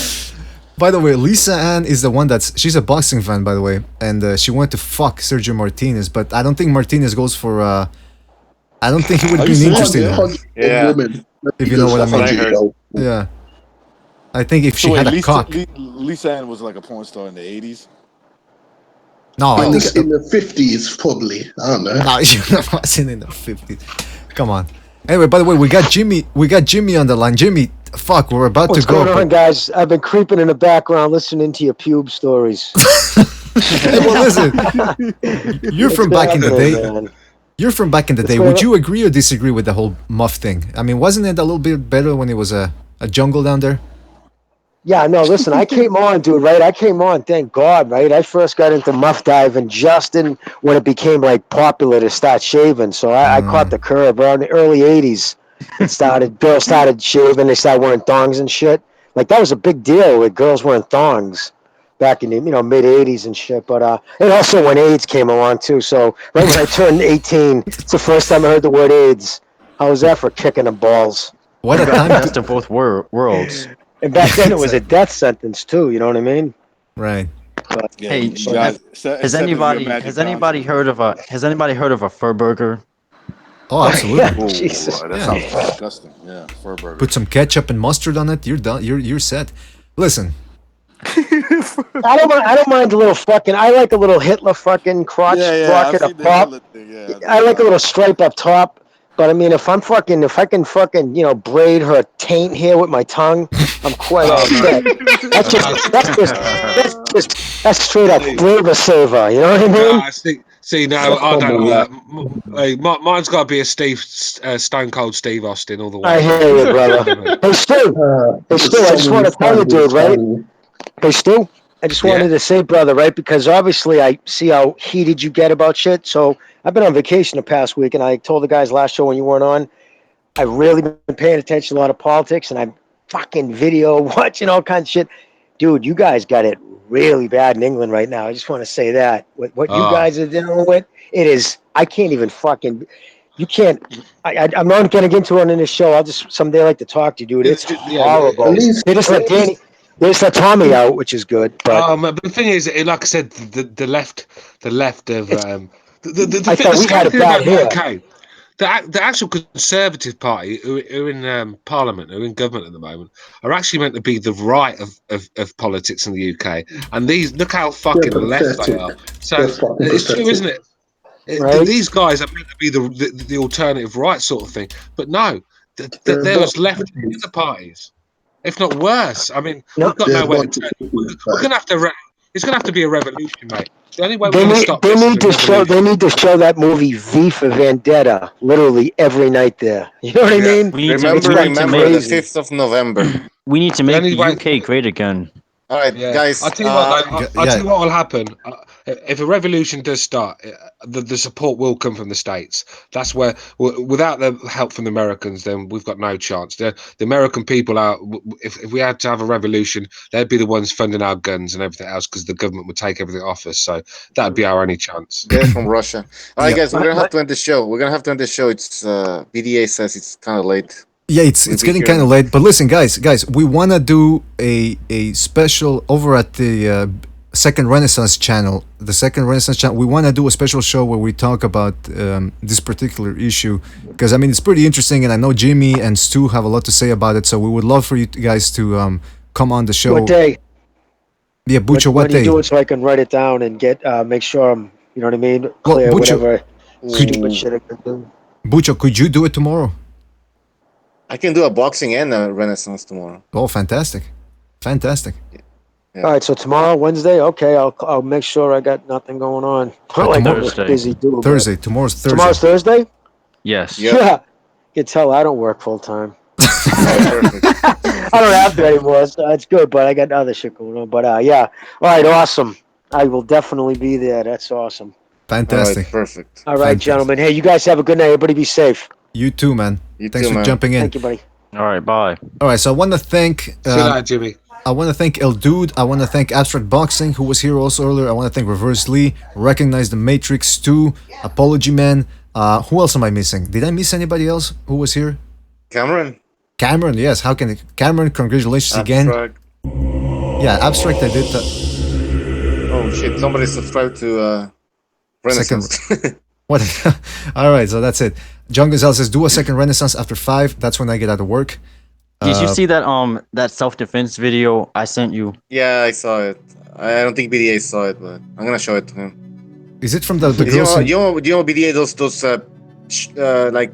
training courses where they tell you how to defend from knife attacks? Right. Yeah, They do it in slow motion and shit. It's so fake. Yeah, and then they had this guy who was actually trying to do it with some guys who were trying to realistically do it, and he kept dying every time he tried to reenact it. Oh man, that just goes to tell you all those traditional martial arts. It's I mean, some of them are they have their good and they have their bad, but when they start making outlandish claims, that's when I start losing interest in that. Guys, I want to thank you again, all of you guys, for coming in. Thanks again. Second Renaissance, I guess, tomorrow operational. Non-boxing, of course. That's what Second Renaissance is all about.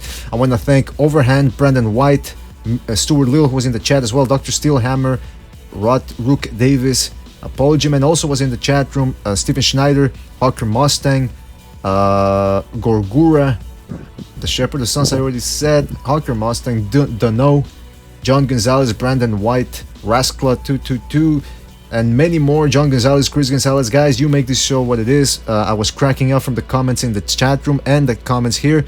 Thanks a lot. Thanks for coming. Thanks for joining. Don't forget to subscribe. Don't forget to check out and download the podcast on Stitcher and check out our... Oh, wait. Is that operational, Bucho? The website? Not yet. Not yet. Well, it's coming. Patreon is operational. Patreon. Podcasts are operational. iTunes, Spreaker, Stitcher, Google Play Music. You can find ourselves there, and yeah. All right. Twitter. So again, guys, thanks for joining us. Thanks everybody. Thank you, Bucho, again for filling in for those details and everything. And we'll see you in the next one, folks. Take care. Bye bye.